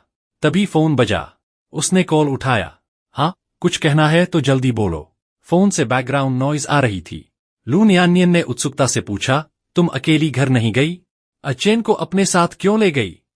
फू किंगन खिड़की के पास खड़ी बाहर पेड़ों की नाचती हुई छायाओं को देख रही थी। बेपरवाह लहजे में बोली, मेरा मन किया तो ले आई। क्या मुझे कोई रीजन चाहिए? लू नियानियन इस जवाब से दंग रह गई। फिर मजाक करते हुए बोली, किंगन, तुम बहुत बेईमान हो। मुझे सच बताओ, क्या तुम्हारा नैन चेन के साथ सच में कोई नापाक इरादा है? फू किंगन ने उसकी बात सुनकर सीधे सीधे कहा, क्या तुम बस चुपचाप देख सकती हो कि हियान हियान नैन चेन से बदला ले? इंसानियत के नाते क्या मुझे उसकी मदद नहीं करनी चाहिए? नहीं। लू नियानियन ने ठंडी हंसी छोड़ी और पलटकर बोली, किंगन, मेरे सामने ना समझ होने का नाटक मत करो। तुम अच्छी तरह समझती हो मैं क्या कहना चाह रही हूं। फू किंगन ने वाइन का ग्लास रख दिया। अगर सिर्फ 2-3 दिन साथ रहने से फीलिंग्स पैदा हो जाए, तो तेरे मेल कंपेनियंस की लाइन शायद लू बिल्डिंग के मेन गेट से शहर तक पहुंच जाए। फिर फोन कट हो गया। ऐसा नहीं होना चाहिए। मैं जरूरत से ज्यादा सोच रही हूं। लेकिन किंगन की हरकतों से तो साफ दिख रहा है कि वह उस नैन चेन को बहुत इंपॉर्टेंस दे रही है। अजीब है, बहुत अजीब। मैंने बहुत गलत फैसला लिया। पहले से पता होता तो नैन चेन को नहीं लाती। अब ठीक है। लू नियानियन को भी पता चल गया। और इस वक्त नहा धोकर मैं गेस्ट रूम में लेटा हुआ था, लेकिन नींद नहीं आ रही थी। कुछ अजीब सा लग रहा है। फू किंगन मुझसे चाहती क्या है? क्या सच में सिर्फ तरस खाकर मुझे घर ले आई? जितना सोचता उतना बेचैन होता। जैसे ही बिस्तर पर करवटें बदल रहा था, दरवाजे के बाहर कदमों की आवाज सुनाई दी। मैं झटके से बैठ गया। मेरा दिल तेजी से धड़कने लगा। वह मेरे कमरे में क्या कर रही है? ऐसा तो नहीं हो सकता। नैन चेन सो गए? मैंने एक पल सोचा और फिर पूछा, मिस फू, इतनी रात को यहां कैसे आना हुआ? कुछ खास नहीं, बस जानना चाहती थी कि तुम कैसे हो। अच्छे से आराम करो। इसके बाद फू किंगन के दूर जाते कदमों की आवाज सुनाई दी और ठीक उसी वक्त मुझे नींद आ गई। अगली सुबह ठीक 7 बजे अलार्म बजा और मुझे जगा दिया। मैं उठा और तैयार हुआ। दरवाजे से बाहर निकलते ही नीचे से आवाजें सुनाई दीं। पता चला कि वहां फू किंगन की स्पेशल असिस्टेंट और सेक्रेटरी मौजूद थीं। फू किंगन सोफा पर बैठी उनसे काम की ब्रीफिंग सुन रही थी। जैसे उसे कुछ महसूस हुआ, उसने ऊपर मेरी तरफ नजर उठाई। फिलहाल ऐसा ही रहेगा। फिर उसने उनसे कहा, आप लोग संभालें और अगर कोई सिचुएशन आए तो मुझे कभी भी बताए। समझ गए मिसेस फू? उन्होंने सम्मान से जवाब दिया। फिर चुपचाप चली गईं। नीचे सब कुछ पहले जैसा शांत हो गया। तैयार हो जाओ तो नीचे आ जाओ, अब नीचे कोई बाहरी नहीं है। मैंने सुना और सिर हिलाया। नीचे आकर फुकिंगन को गुड मॉर्निंग कहा। गुड मॉर्निंग मिस फू। चलिए ब्रेकफास्ट करते हैं। ब्रेकफास्ट पहले से तैयार था। तब मैंने देखा कि टेबल पर चाइनीज और वेस्टर्न दोनों तरह के ब्रेकफास्ट रखे थे। बहुत ज्यादा वैरायटीज थीं। तभी मुझे याद आया कि आमतौर पर मेरा पेट देर तक सोता है और मैं ब्रेकफास्ट नहीं करता। आज आखिरकार अच्छे से खाने को मिलेगा। मैंने कुर्सी खींचकर बैठ गया। फुकिंगन की तरफ देखकर हैरानी से पूछा, तुम सुबह कभी ब्रेकफास्ट नहीं करती? सच में भूख नहीं लगती? फुकिंगन सोफा पर बैठी मैसेजेस रिप्लाई कर रही थी। मैं खा चुकी हूं, तुम अकेले खाओ। और हाँ, मेरा सुझाव है कि अगर आज कोई जरूरी काम नहीं है तो पहले एक डे ऑफ ले लो। पुलिस स्टेशन जाओ और हियान वाला मामला हैंडल करो। असिस्टेंट साओ तुम्हारी मदद के लिए साथ जाएगी। यह सुनकर मैंने सावधानी से पूछा, तो अगर हियान का मामला हैंडल करना है तो उसे क्या सजा मिलेगी? स्पेसिफिक सिचुएशन इस पर डिपेंड करेगी कि पुलिस कैसे हैंडल करती है और तुम कैसे डिस्क्राइब करते हो। आखिर यह मामला बड़ा भी बन सकता है और छोटा भी। यह तो साफ था कि इसमें ज्यादा वक्त नहीं लगेगा, लेकिन जो बात मुझे परेशान कर रही है वह यह है कि इसके बाद हियान और ज्यादा पागल तो नहीं हो जाएगी। यह सोचकर मैंने आह भरी। चिंता मत करो, इसकी इन्वेस्टिगेशन के नतीजे इतनी जल्दी नहीं आएंगे। कम से कम कुछ समय तक वह तुम्हें दोबारा परेशान नहीं करेगी। सिर्फ हियान की फैमिली के अंदरूनी झगड़े और पिछले सालों में हियान ने जो मामले छोड़े हैं उन्हीं को सुलझाने में उन्हें काफी वक्त लग जाएगा। मैं फुकिंगन के बोलने और काम करने का अंदाज जानता हूं। मुझे पता था कि फिलहाल मैं चैन से रह सकता हूं। तभी मैंने सुना कि उसने टॉपिक बदल दिया। लंच में क्या खाना चाहोगे? शेफ को बुलाकर बनवा देती हूं। मैं समझ गया, इसका मतलब है कि हम साथ लंच करेंगे। फिर सोचा, अगर मैंने मना कर दिया तो क्या इसका मतलब यह होगा कि हियान के मामले में फुकिंगन अब दखल नहीं देगी? मैंने बहुत सोचा, लेकिन आखिर में पूछ ही लिया, मिस फू, क्या मैं इसे ऐसे समझूं कि आपको मेरे साथ रहना बहुत अच्छा लगता है, इसीलिए आप मेरी इतनी फिक्र करती हैं? फुकिंगन ने यह सुनकर ठंडे लहजे में जवाब दिया, तो क्या हुआ? अगर मुझे सही से याद है तो हमेशा तुम ही हो जो मुझे ढूंढते हो। यह सच है, क्योंकि आप और मैं इस मामले में बराबरी का रिश्ता रखते हैं। बेशक सबसे अच्छा यही होगा कि आगे से हम दोनों एक दूसरे की जिंदगी में ज्यादा दखल न दें। जरूरत पड़े तो कॉल करके टाइम तय करें या किसी फिक्स्ड वक्त पर मिलें। आप क्या कहती हैं, फुकिंगन? मेरी बात सुनकर वह थोड़ी हैरान हुई। मेरी शर्तें सुनकर वह एक पल के लिए चुप रही, फिर उत्सुकता से पूछा, अगर मैं तुम्हारे दिए गिफ्ट्स भी ठुकरा दूं तो? मुझे पता था कि वह ऐसा ही रिएक्ट करेगी। मैं जानता हूं कि फुकिंगन के साथ रिश्ता बहुत फायदेमंद हो सकता है और मुझे ऊंचे सर्कल्स तक पहुंच भी मिल सकती है, लेकिन मैं अपना पूरा फ्यूचर किसी और इंसान पर दाव पर नहीं लगाना चाहता। हम नॉर्मल फ्रेंड्स जैसा रिश्ता रखें, आपसी इज्जत हो, कोई बंधन न हो, जरूरत पड़े तब कांटेक्ट करें और इसमें मटेरियल चीजें शामिल न हो। ऐसे में भविष्य में अलग होना भी आसान होगा। हाँ, फिर मैंने कहा, अगर मिसेस फू इस रिश्ते को जारी रखना चाहती हैं तो मुझे उम्मीद है कि बेसिक गिफ्ट्स से बचा जाए। भविष्य में अगर हम अलग हुए तो बहुत कॉम्प्लिकेटेड हो जाएगा। समझ गई? फुकिंगन ने सिर हिलाया और शांति से जवाब दिया, यह भी ठीक है, इस तरह सबके लिए कन्वीनियंट रहेगा। फिर वह उठी और बिना मेरे रिएक्शन की परवाह किए सीधे बाहर चली गई।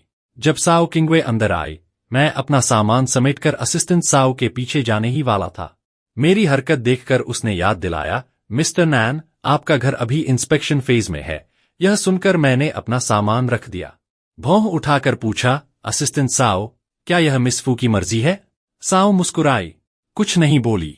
मुझे तुरंत समझ आ गया। फिर मैंने सामान छोड़ दिया और कहा, तो चलिए।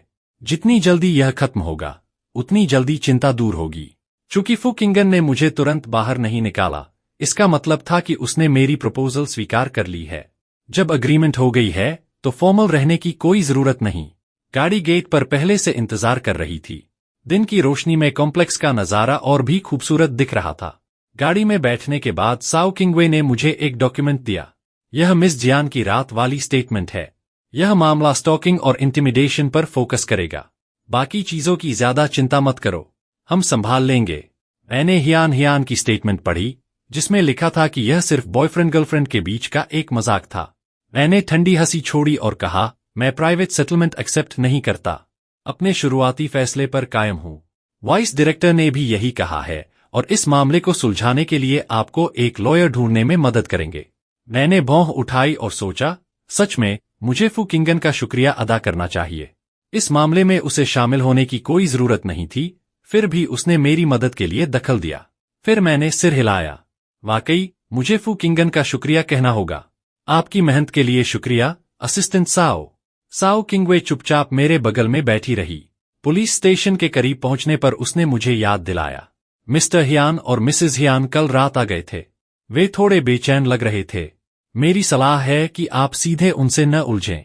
यह सुनकर मुझे वो वक्त याद आ गया जब मैं हियान के साथ था। एक बार शॉपिंग करते हुए मैं उसके पेरेंट्स से मिला था। मुझे डिटेल्स याद नहीं, लेकिन उनका घमंडी रवैया मुझे नहीं भूला। खैर, मैं खुद झगड़ा शुरू नहीं करूंगा, यह सोचकर मैंने मन ही मन कहा, लेकिन हियान के पेरेंट्स के साथ मैं कुछ पक्के तौर पर नहीं कह सकता। जो पेरेंट्स हियान जैसी लड़की पाल सकते हैं, उनसे घुलना मिलना मुश्किल ही होगा। उनके साथ निपटना यकीनन आसान नहीं होगा। मैं साओ किंगवे के साथ पुलिस स्टेशन के अंदर घुसा ही था कि एक तीखी आवाज मेरे कानों में पड़ी, तो तुम ही हो वो बुरे खून वाले? तुम मेरी बेटी को फंसा रहे हो? मैं मुड़ा। मिसेस हियान और मिस्टर हियान मुझे नफरत भरी नजरों से देख रहे थे। वह औरत तो मुझे सबक सिखाने के लिए मुझ पर झपटने की कोशिश कर रही थी। साओ किंगवे के चेहरे के भाव बदल गए। जैसे ही उसने मुझे रोकने की कोशिश की, मैंने बिना किसी एक्सप्रेशन के उनकी तरफ देखा और ताने भरे लहजे में कहा, क्या बात है? क्या आप लोग भी मुझ पर हाथ उठाना चाहते हैं? थोड़ा दिमाग लगाइए। ठीक है, मैं भी एक पीड़ित विक्टिम हूं। मैं अपने अधिकारों की रक्षा क्यों नहीं कर सकता? मिसेस हियान ने मुझ पर उंगली उठाते हुए गुस्से से कहा, मेरे सामने नाटक मत करो। एक बड़े आदमी होकर इतने नीच हो। मेरी बेटी ने तुम्हारा क्या बिगाड़ा है? मिसेस हियान, मेरे साथ यहां उलझने के बजाय बेहतर होगा कि आप यह सोचें कि आपकी बेटी ने क्या किया है। अगर उसने मुझे नुकसान न पहुंचाया होता तो मुझे उसे मुसीबत में डालने का कोई शौक नहीं था। मिसेस हियान इतनी गुस्से में थीं कि उनके मुंह से आवाज नहीं निकल रही थी। मिस्टर जियान ने उन्हें तसल्ली देने के लिए उनकी कुर्सी के पीछे थपथपाया। फिर मिस्टर जियान ने मुझे देखते हुए कहा, मिस्टर नैन, आप तो बड़े महान बन रहे हैं। क्या आप हमारी हियान को यहाँ कॉम्पेंसेशन के लिए नहीं लाए हैं? हियान हमारा बच्चा है। वह बचपन से ही बहुत आज्ञाकारी रही है। अगर आप लोगों ने उसे नहीं बिगाड़ा होता तो वह इस नौबत तक कैसे पहुंचती? मैं इस फालतू की बहस से तंग आ चुका था। मैंने सीधे किनारे खड़े स्टाफ की तरफ देखा और कहा, आप सब भी सुन रहे हैं, ये मुझ पर पर्सनल अटैक कर रहे हैं। मैं जियान फैमिली के साथ प्राइवेट सेटलमेंट करने से इनकार करता हूं और कोई मीडिएशन समझौता भी एक्सेप्ट नहीं करता। मुझे सिर्फ कानून पर भरोसा है, जो सही हो वही होना चाहिए। मिसेस हियान का चेहरा बदल गया। तुम इतने अड़ियल क्यों हो? मुझे बुरा भला कहने दो। वैसे भी मेरा कोई हिस्सा कम नहीं हो जाएगा। मुझे बस नॉर्मल तरीके से इसे हैंडल करना है। बाकी चीजें मायने नहीं रखती। और इसी वक्त दूसरी तरफ जब लू नियानियन फू किंगन के ऑफिस में दाखिल हुई तो उसके फोन पर साओ किंगवे की वॉइस रिकॉर्डिंग बज रही थी। फू किंगन ने आवाज सुनी, रिकॉर्डिंग पॉज की, ऊपर उसकी तरफ देखा और पूछा, तुम आजकल इतनी फ्री हो क्या? रोज यहाँ क्यों आ जाती हो? अपने ऑफिस में आराम नहीं मिलता क्या? क्या तुम्हें लगता है मुझे यहाँ आने का शौक है? लू नियानियन ने नाराजगी से फू किंगन को देखा और शिकायत करते हुए बोली, किंगन, तुम्हारे एक्शंस इतने बड़े हैं कि बहुत से लोग मुझसे हियान के बारे में पूछ रहे हैं। क्या होगा अगर 1 साल पहले का वो इन्वेस्टमेंट प्रोजेक्ट फेल हो जाए? हम सिर्फ यह तो नहीं कह सकते कि वो सस्पेंड हो गया है ना? इसलिए मैं तुमसे पूछने आई हूं। फू किंगन ने कॉफी का एक घूंट लिया, प्रोजेक्ट वाले सवाल को इग्नोर किया और हल्के लहजे में बोली, जो गलती करता है उसे उसकी कीमत चुकानी ही पड़ती है। यह बात क्या किसी को तुम्हें बतानी पड़ेगी? जहां तक बाकी बातों का सवाल है, देखा जाएगा। सबको इतनी जल्दी क्यों है? लू नियानियन ने यह सुना, अपनी भौहें चढ़ाई और जवाब देने के लिए सोफा पर बैठ गई। लगता है मिस जियान का हाल आजकल ठीक नहीं है। लू नियानियन ने हियान की कोई पैरवी नहीं की, बस टॉपिक बदलते हुए किंगन से बोली, सोसुई थोड़ी देर बाद अपने बॉयफ्रेंड का बर्थडे मनाएगी। फू किंगन ने अंदाजा लगाया कि मैं शायद पुलिस स्टेशन से निकल रहा होऊंगा। फिर उसने विनम्रता से मना कर दिया, मेरी पहले से अपॉइंटमेंट है, तुम लोग जाओ। मैं रीस्टेटमेंट रिकॉर्ड होने के बाद साओ किंगवे मेरे साथ पुलिस स्टेशन से बाहर निकली और बोली, मिस्टर नैन, अगर और कुछ नहीं है तो मुझे कंपनी वापस जाना होगा। साओ किंगवे ने अपनी घड़ी देखी, साफ दिख रहा था कि वह थोड़ी जल्दी में है। मैंने उसका इरादा भांप लिया। मेरी फिक्र मत करो, तुम ड्राइवर के साथ जाओ। तुम भी बहुत बिजी हो, अपना काम मत रोको। मेरा जवाब सुनकर साओ किंगवे एक पल के लिए ठिठकी, फिर हल्की मुस्कान के साथ बोली, तो फिर मैं चलती हूँ। मिस्टर नैन, मत भूलना, दोपहर को मिसेस फू के साथ लंच है। मैं वाकई भूल गया था, मैंने शुक्रगुजारी से कहा। असिस्टेंट साओ, शुक्रिया, याद दिलाने का शुक्रिया। हियान हियान का मामला सुलझ गया है, मेरी पर्सनल सेफ्टी की चिंता का भी कोई कारण नहीं। फिर भी एहतियात के तौर पर साओ किंगवे ने मेरी सुरक्षा के लिए 2 बॉडीगार्ड्स छोड़ दिए। मैं धीरे धीरे सड़क पर चल रहा था और मन ही मन सोच रहा था, खैर सुबह मैं लीव ले ही चुका हूं, काम पर जाने की कोई जल्दी नहीं। पता नहीं मैनेजर कई ने कोई खबर सुनी या नहीं, लेकिन वह असाधारण रूप से फ्रेंडली थी। उसने मेरी लीव तुरंत अप्रूव कर दी, यहां तक कि बोली कि जल्दी की कोई जरूरत नहीं, सब कुछ सेटल हो जाए तब काम पर आ जाना। तो मुझे इस वक्त का फायदा उठाकर अच्छे से सोचना चाहिए कि फू किंगन का शुक्रिया कैसे अदा करूं। दूसरी तरफ साओ किंगवे ने तुरंत फू किंगन से कॉन्टैक्ट किया। मिसेस फू, मामला सुलझ गया है। इसके अलावा मैंने दोपहर के लिए एक रेस्टोरेंट रिजर्व कर दिया है, बस मिस्टर नैन के साथ जाकर खा लीजिए। फोन की दूसरी तरफ खामोशी छा गई। तुम्हारे पास काम बहुत कम है, कितनी जरूरत से ज्यादा दखल दे रही हो। साओ किंगवे के होंठों का कोना हल्का सा मुड़ा। उसने मन ही मन सोचा, लगता है मिसेस फू बहुत खुश हैं। बस उम्मीद नहीं थी कि वह मिस्टर नैन को इतना इंपॉर्टेंस देंगी। अब लगता है कि आगे से मुझे उनके साथ और ज्यादा पोलाइट रहना होगा। इसी दौरान जब मैं अभी सोच ही रहा था कि अपार्टमेंट में जाकर एक नजर डालूं या नहीं, तभी फोन बजा। देखा तो आंटी की कॉल थी।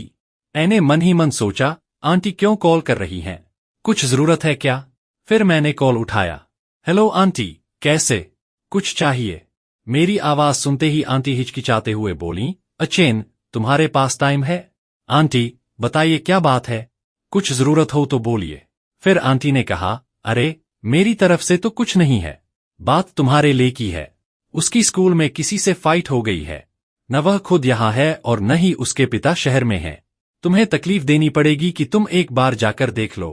समझ गया आंटी, आप चिंता मत करो, मैं थोड़ी देर में हॉस्पिटल जाकर उसे देख लूंगा। फोन रखकर मैंने आह भरी, सीधा टैक्सी लेकर पास के म्युनिसिपल हॉस्पिटल पहुंचा। जब मैंने कॉरिडोर के बेंच पर जियानले को देखा, वह बहुत बुरे हाल में लग रहा था। आने जाने वाले लोग बस उसे देख रहे थे। लोगों की नजरें महसूस करके उसने चुपके से अपनी मुट्ठियां भींच लीं। उसे देखकर मैंने जल्दी से जियानले को रोका। तुम फिर से क्या कर रहे हो? अभी अपनी मुट्ठियां खोलो। मैं तेजी से पास गया और ठंडे चेहरे के साथ उसकी तरफ देखा। जियानले ने मुझे देखकर तिरस्कार से कहा, तुम यहाँ कैसे आ गए? मैंने तुम्हें नहीं बुलाया। फिर वही जो बार बार मुसीबत खड़ी करती है, सच में खुद को मेरी माँ समझती है। तुम एक बाहरी ओ, हमारे घर के मामलों में कम दखल दो। यह सुनकर मैंने सीधे गंभीर चेहरे के साथ डांटा। चुप रहो, मैं कह रहा हूं जियानले, मेरी आंटी और तुम्हारे पिता ने अपनी मर्जी से शादी की है, अपनी जुबान संभालो। जियानले मुस्कुराया, अपनी मर्जी से शादी? यह तो सबसे मजाकिया बात है जो मैंने सुनी है। क्या तुम्हें खुद यकीन है जो तुम बोल रहे हो? अगर घर में अपने आप को तसल्ली दे रहे हो तो ठीक है, मेरी माँ ने मुझे सब बता दिया है। यह मत सोचो कि मुझे कुछ नहीं पता। मैंने ठंडी हंसी छोड़ी। हाँ, मैंने अपनी आस्तीनें मोड़ी और बेपरवाही से कहा, तो फिर जब तुम्हारी माँ इतनी ही काबिल है तो वह तुम्हारी यह मुसीबत सुलझाने क्यों नहीं आती? जियानले का चेहरा तुरंत बदल गया और उसने सिर घुमा लिया। वह बात टालते हुए बोला, वो बिजी हैं, उन्हें फुर्सत नहीं है। जितना वो यह बोल रहा था, उसे उतना ही लग रहा था कि वह सही है। आखिरकार जैसे खुद को समझाते हुए उसने सीधे मुझे तेज आवाज में चिल्लाकर कहा, वह बस बिजी हैं, मेरी माँ मुझे नहीं छोड़ेगी। तुम यहाँ दरार डालने की कोशिश मत करो। यह सुनकर मैंने बेदर्दी से उसका भ्रम तोड़ दिया। बिजी किसमें? मैंने मजाक उड़ाया। अपनी सहेलियों से मिलने में?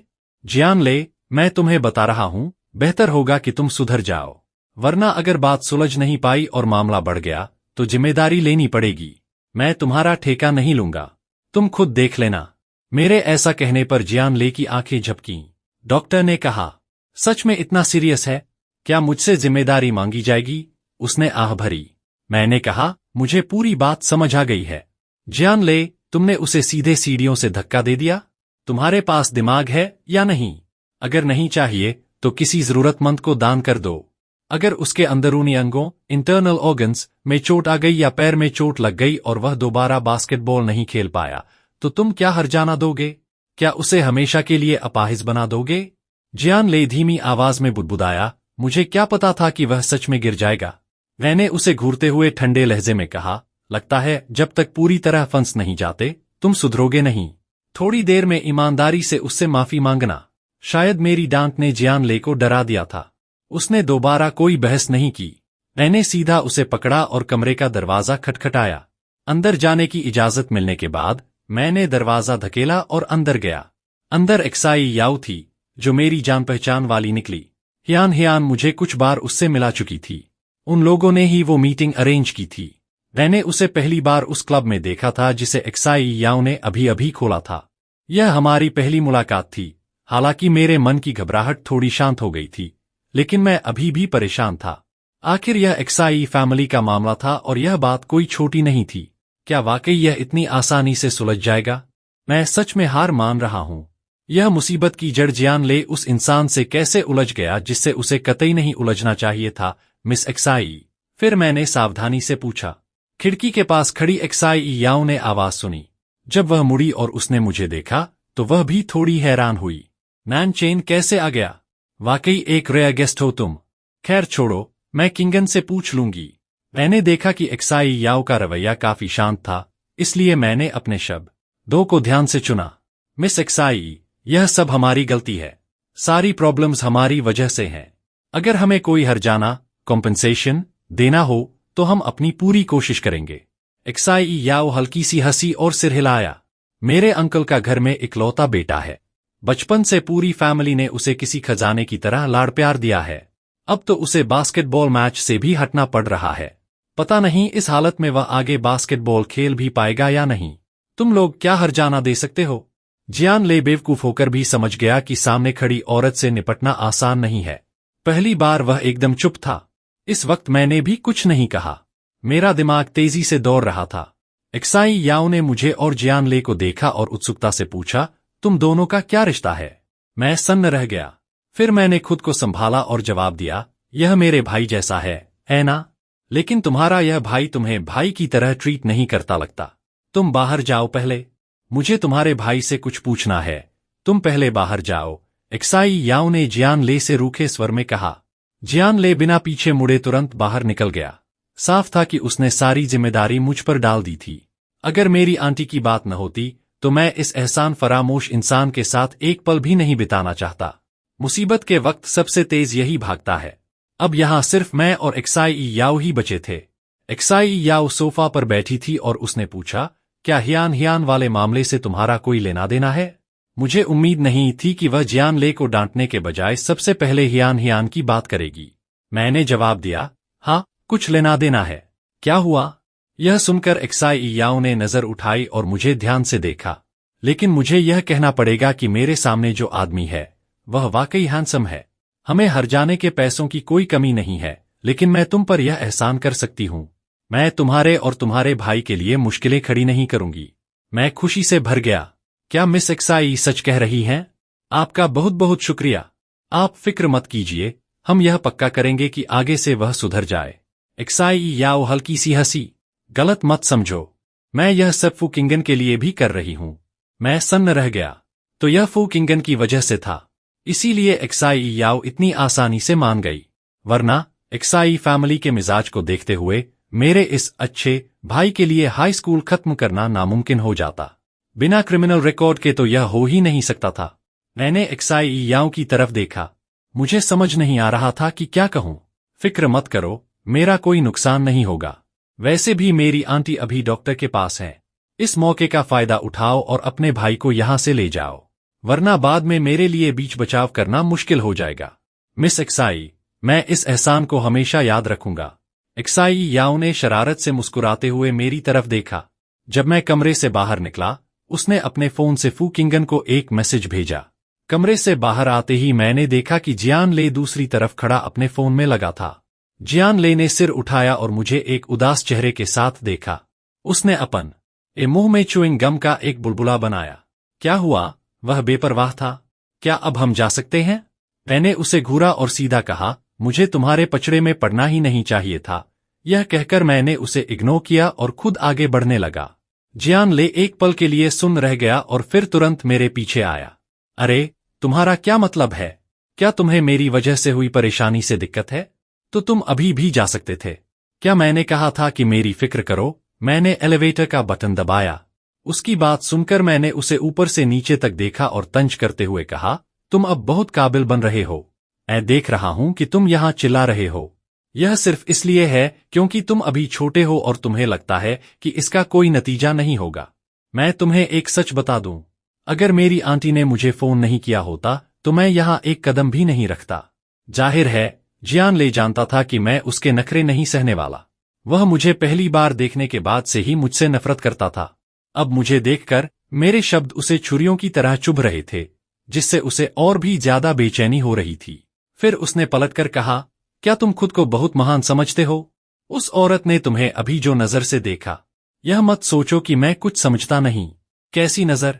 जियान ले मजाक उड़ाते हुए हंसा।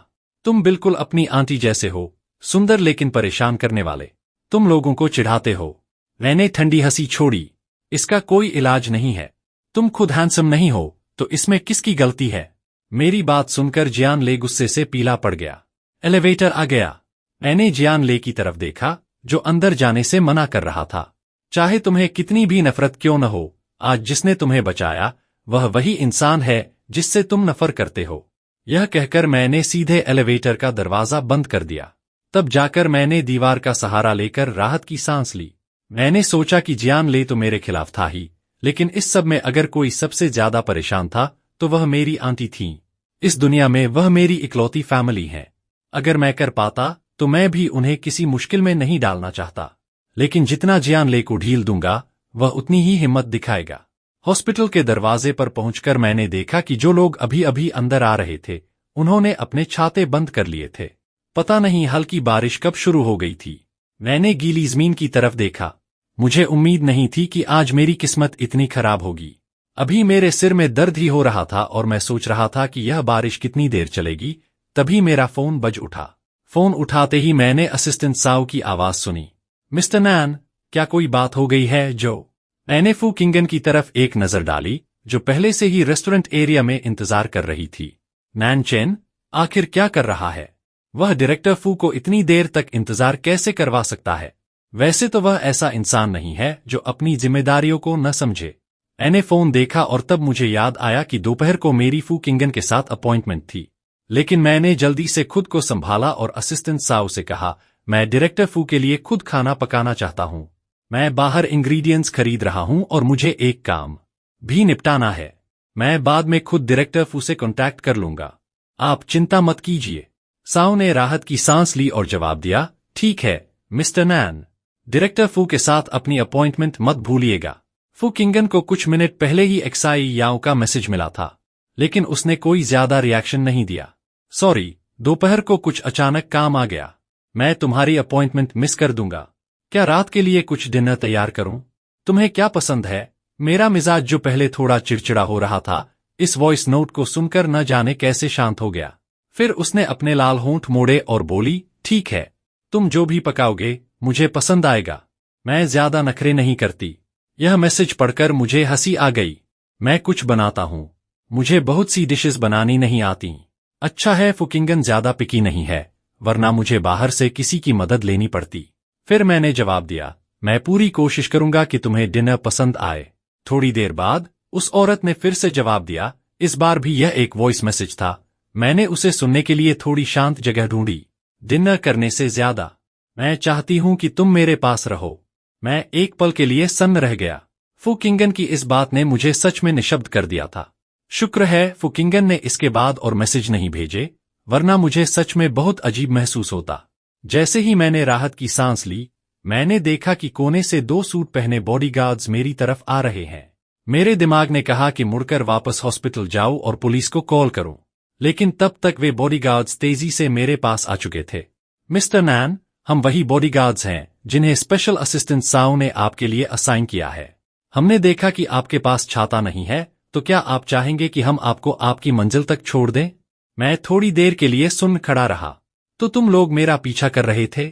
बॉडीगार्ड को साफ तौर पर थोड़ी शर्मिंदगी महसूस हुई। हम फुजी की तरफ से हायर की गई प्राइवेट सिक्योरिटी हैं। जब तक जरूरत न हो हम आपके सामने नहीं आते। हालांकि मैं बहुत खुश नहीं था, लेकिन यह एक स्पेशल सिचुएशन थी। ठीक है, फिर मैंने कहा, मुझे वाइस प्रेसिडेंट के घर वापस जाना है। क्या तुम लोग मुझे वहां के नजदीक किसी सुपरमार्केट पर छोड़ सकते हो? गाड़ी में बैठकर मुझे अपनी आंटी को रिप्लाई करना याद आया। वह अब इस बात से ज्यादा परेशान नहीं होंगी, लेकिन फिर भी जियान ले को अपनी हरकतों के नतीजे समझने होंगे। अब हम उसकी गलतियों को हमेशा साफ नहीं कर सकते, खासकर कॉम्पेंसेशन, हर्जाना वगैरह। आंटी, जब आप वापस आए तो बेहतर होगा कि आप जियान ले को साथ लेकर जाए ताकि वह माफी मांगे और हम अपना रुख साफ करें। मैसेज भेजते ही आंटी का तुरंत रिप्लाई आ गया। समझ गई अच्छेन, तुम्हें घर आकर खाना खाए बहुत दिन हो गए। क्या तुम आजकल अपना अच्छे से ख्याल रख रहे हो? आंटी की फिक्र भरी बातें पढ़कर मेरा दिल भर आया। मैंने जवाब दिया, मैं ठीक हूं आंटी, आप चिंता मत करो। टाइम मिलेगा तो मैं घर आकर खाना खा लूंगा।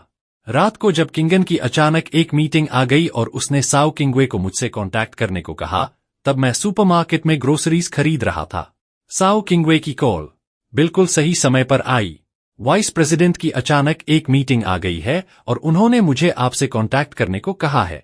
ठीक है, मैं उनका इंतजार कर लूंगा। आमतौर पर इस तरह की मीटिंग्स में लोग खाना कम ही खाते हैं। घर लौटने पर उन्हें जरूर थोड़ी भूख लगेगी, इसलिए उनके लिए कुछ बनाकर रखना बिल्कुल सही रहेगा। मैंने स्पेशल असिस्टेंट से पूछा, वाइस जनरल मैनेजर को किस तरह का स्वाद पसंद है? साओ किंगवे ने थोड़ी देर सोचा। प्रेसिडेंट फू की मां एचएन से हैं। मैं बस इतना ही बता सकती हूं। इसलिए मैंने कुछ रिब्स, पसलियां और मछली खरीदी। फिर मैं उस विला में वापस आ गया। दरवाजे पर जूते बदलते समय मैंने देखा कि वहां एक एक्स्ट्रा जोड़ी स्लीपर्स रखी थीं, बिल्कुल उसी स्टाइल की जैसी मेरी थीं। मैं थोड़ा हैरान हुआ। मुझे लगा शायद घर पर कोई और आया है। मैंने पूरा घर घूम कर देखा, लेकिन वहां सिर्फ मैं ही था। बस गेस्ट रूम में टॉयलेटरीज का एक पूरा नया सेट रखा हुआ था। मुझे ऐसा लगा जैसे मैं अब यहीं रहने वाला हूं। तभी फोन वाइब्रेट हुआ। मैंने उठाकर देखा, फू किंगन का मैसेज था। अगर तुम बोर हो रहे हो तो बेसमेंट में बने audio visual room, home theatre में जा सकते हो। मुझे आज रात लौटने में काफी देर हो जाएगी। ठीक है, कोई प्रॉब्लम नहीं, मैं तुम्हारा इंतजार करूंगा। फिर मैंने घर के आरामदायक कपड़े पहने और किचन में इंग्रेडिएंट्स तैयार करने लगा। मेरा काम जल्दी ही खत्म हो गया। सब कुछ तैयार करने में मुझे 1 घंटा भी नहीं लगा। फू किंगन के लौटने में अभी बहुत समय बाकी था।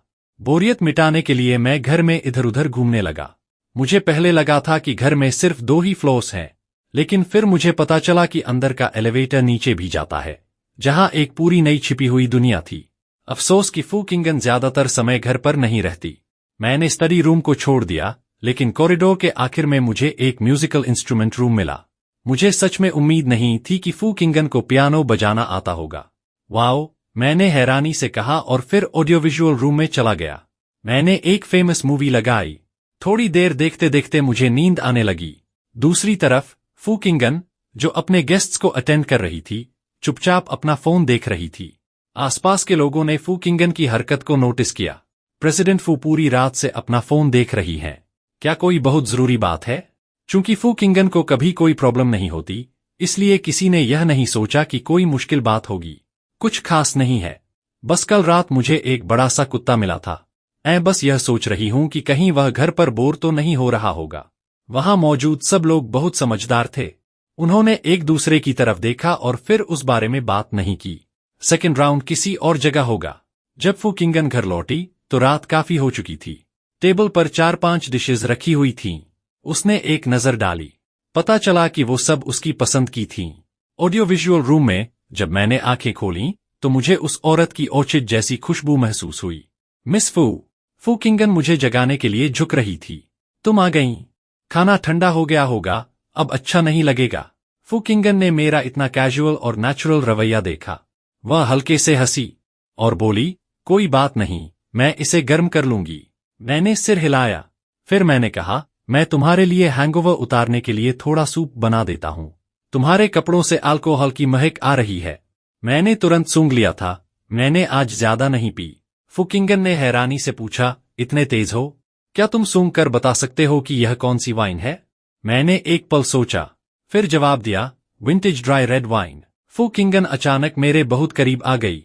दूरी बहुत कम थी। हम लगभग एक दूसरे को छू सकते थे। मैं सिर्फ उसकी गर्म सांसें और उसके बालों की खुशबू महसूस कर सकता था। मेरा शरीर अचानक अकड़ गया। मेरी स्किन तुरंत लाल हो गई।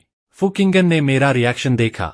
वह हल्के से हंसी और फुसफुसाकर बोली, तो क्या तुम्हें पता है कि यह कहाँ की है? मैं कुछ नहीं बोला, बस बात बदलते हुए कहा, चलो पहले खाना खा लेते हैं।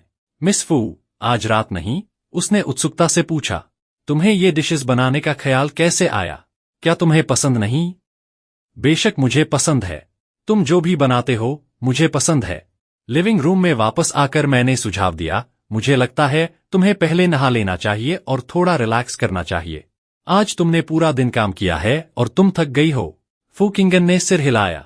जब वह सीढ़ियां चढ़ रही थी, मैंने कहा, मैं खाना गर्म कर देता हूं। जब फू किंगन नहाकर नीचे आई तो उसने देखा कि मेरी पीठ उसकी तरफ थी। मैं खाना गर्म करने में लगा हुआ था। मुझे हिलते हुए न देखकर फू किंगन पीछे से मेरे करीब आई। क्या हुआ? कुछ बात है? फू किंगन ने मेरे चेहरे की तरफ देखा और फिर धीरे से पीछे से मेरी कमर में अपनी बाहें डाल दीं। यह इतनी करीब और इंटीमेट पोज थी, जैसे हम सालों से प्यार करने वाले कोई कपल हों। अचेन, तुम्हें खाना बनाना भी आता है? थोड़ा बहुत सब कुछ आता है, लेकिन मैं एक्सपर्ट नहीं हूँ।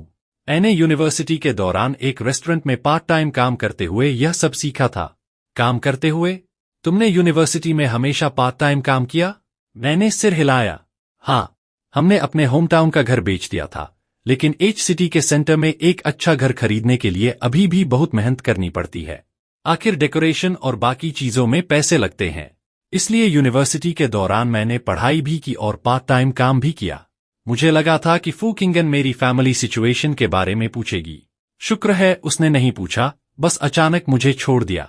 मैंने राहत की सांस ली। थोड़ी देर बाद फू किंगन एक वेलवेट गिफ्ट बॉक्स हाथ में लिए वापस आई। मैं सन्न रह गया। फू किंगन ने गिफ्ट बॉक्स खोल दिया था। उसके अंदर आदमियों की एक वॉच थी। वह मुझे पहनाने की कोशिश कर रही थी, लेकिन पता नहीं क्यों उसने कुछ बार कोशिश की पर पहना नहीं पाई। मैं उसका इरादा समझ गया। मुझे दो, मैंने एक कैजुअल जेस्चर के साथ कहा। मेरी हरकत बहुत नेचुरल और बेपरवाह थी। फू किंगन शायद मेरी तरफ अट्रैक्ट हो गई थी। फिर उसे थोड़ी शर्मिंदगी महसूस हुई। उसने अपना सिर झुका लिया। कभी कभी यह सच में अजीब लगता है। जब मैं काम करता हूं तो नैन चेन मुझे जरा भी पराया नहीं लगता। बहुत बोल्ड है। वह मुझसे बिल्कुल नहीं डरता। लेकिन अब उसकी यह छोटी सी कैजुअल सी हरकत मुझे उसकी तरफ देखने से भी रोक रही है। ओट में रखे खाने से खुशबू आने लगी थी। मैं एक पल के लिए हिचकिचाया और फिर पूछा, हम डाइनिंग रूम में खाएंगे या कहीं और? फू किंगन थोड़ा और वक्त किचन में बिताना चाहती थी। पहले मुझे टेस्ट करने दो। मैंने इंटरनेट के एक ट्यूटोरियल से बनाया है। मैंने चम्मच में थोड़ा सा सूप लिया। शायद यह उतना ऑथेंटिक न हो। मैंने मिस फू को दिया। चख कर देखो। फू किंगन ने हाथ आगे बढ़ाते हुए मेरी तरफ देखा। उसने चम्मच पकड़े हुए मेरा हाथ थामा और फिर तारीफ की। कितनी अच्छी सॉस है, लाओ मैं तुम्हें खिलाती हूँ। यह पहली बार था जब मैंने उसे एन की लोकल लैंग्वेज, डायलेक्ट, बोलते सुना था। प्रोनंसिएशन बिल्कुल ऑथेंटिक था और उसमें उसकी अपनी आवाज की भी एक झलक थी। ऐसा लगा जैसे किसी पंख ने मेरे कान को छू लिया हो, जिससे मैं सिहर उठा। फू किंगन असल में रेस्टोरेंट नहीं गई थी। वह किचन में ही रही और लगभग सारा खाना खा लिया। साफ था कि उसे खाना बहुत पसंद आया था। मुझे अंदर ही अंदर थोड़ा फक्र महसूस हुआ कि जैसी उम्मीद थी, मैं सच में एक जीनियस कुक हूँ। फिर एक दूसरे की उंगलियों में उंगलियां डाले हम वापस कमरे में गए। दरवाजा बंद होने से पहले मैं सिर्फ फू किंगन को उन नशीली आंखों से अपनी तरफ देखते हुए देख पाया। काफी देर बाद फू किंगन ने अपना सिर मेरे कंधे पर रखा, फिर वापस सिर उठाया। मैंने नीचे उसकी तरफ देखा और उसके चेहरे को सहलाया। उस औरत ने इंस्टिंक्ट, सहज भाव से मेरे हाथ पर हल्का सा मारा। मैं अचानक होश में आ गया। अचेन, सॉरी, मेरा वो मतलब नहीं था। सच तो यह है कि हमारे बीच जो रिश्ता है, उसे देखते हुए सबसे अच्छा यही होता कि हम दोनों अपने अपने कमरे में लौट जाते। लेकिन फू किंगन जाना नहीं चाहती थी। मैं भी बहुत थक चुका था, इसलिए मैंने बात को वहीं छोड़ दिया। मैंने बेबसी से कहा, यह मेरी गलती थी। तुम मुझसे माफी क्यों मांग रही हो? हकीकत में मैं भी कोई ऐसा इंसान नहीं हूं जो हमेशा कॉन्फिडेंट महसूस करता हो। हालांकि बाहर से मैं बहुत डिसीसिव, फैसले लेने वाला दिखता हूं, लेकिन अकेले में मुझे भी किसी के ख्याल और देखभाल की जरूरत होती है।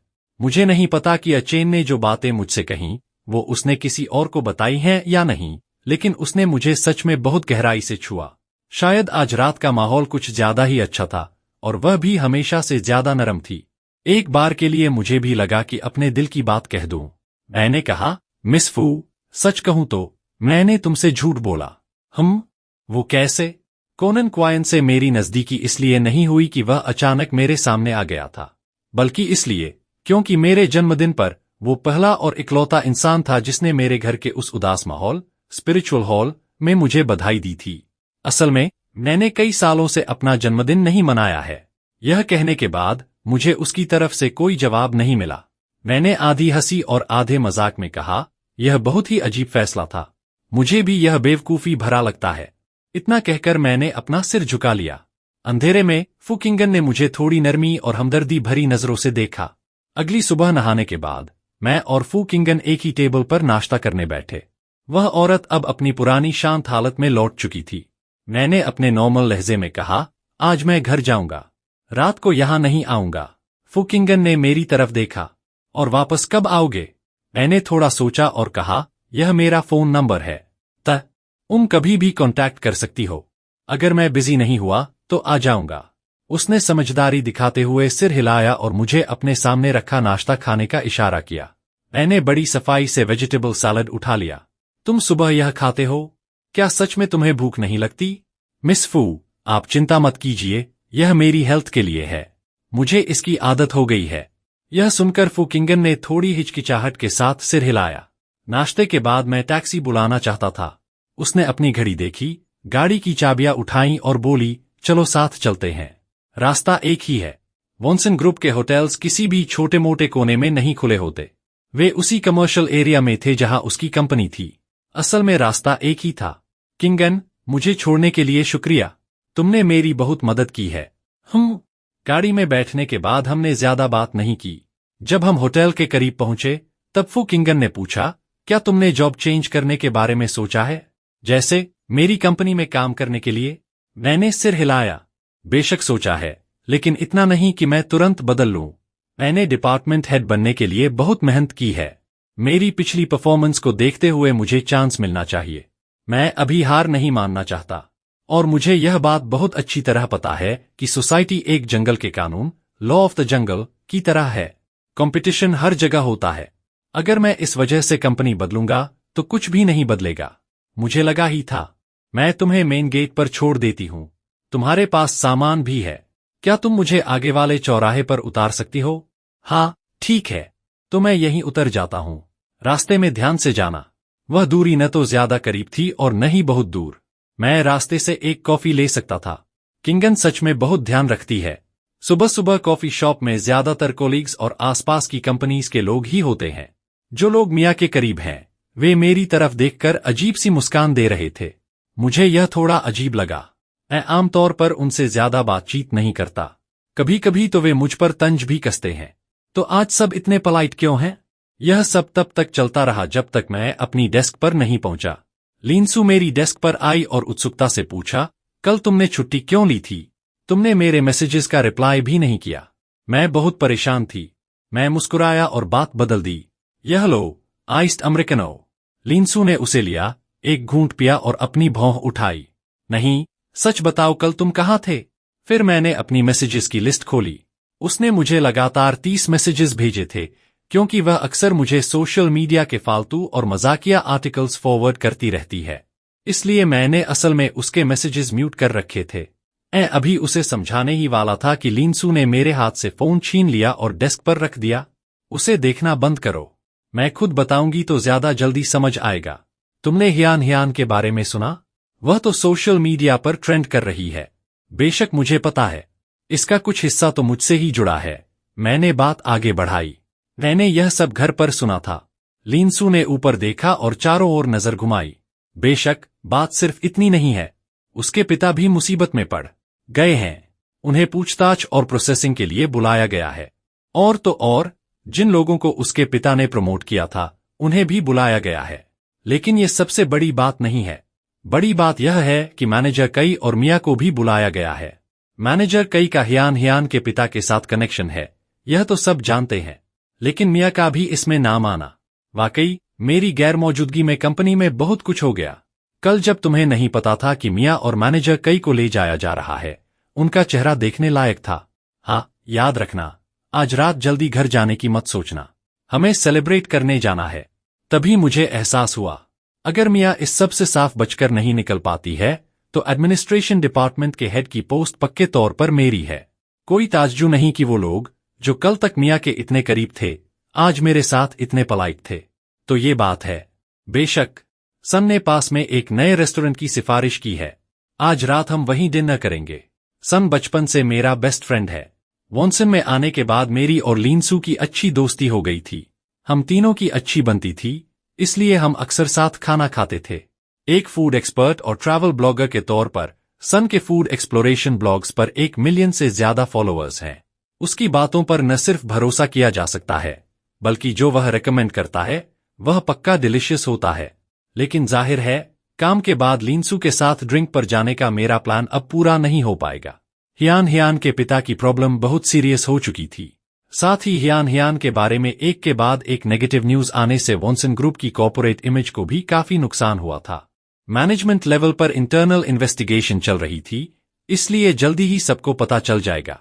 चूंकि मेरा हियान के साथ ऑफिशियली रोमांटिक रिलेशनशिप था और मैं कंपनी के एडमिनिस्ट्रेशन डिपार्टमेंट में मैनेजर कई के अंडर काम करता था, इसलिए मुझे भी पूछताछ के लिए बुलाया गया। हालांकि मुझे उम्मीद थी कि सब ठीक होगा, लेकिन मेरे बुलाए जाने के बाद ऑफिस में मेरे बारे में बातें जरूर खराब होंगी। और बिल्कुल वैसा ही हुआ। जैसे ही मैं ऑफिस से निकला, कोलीग्स आपस में बात करने लगे। अंदाजा लगाओ कल नैन चेन काम पर क्यों नहीं आया? क्या वह भागने की तैयारी कर रहा था? मिस जियान ने शायद 3 महीने में उस पर बहुत पैसा उड़ाया होगा। हे, मैंने तो पहले ही कहा था, इसके जैसे इंसान का कभी अच्छा अंजाम नहीं होता। लीनसू का गुस्सा बहुत तेज है। यह सुनते ही उसने जोर से टेबल पर हाथ मारा और खड़ी हो गई।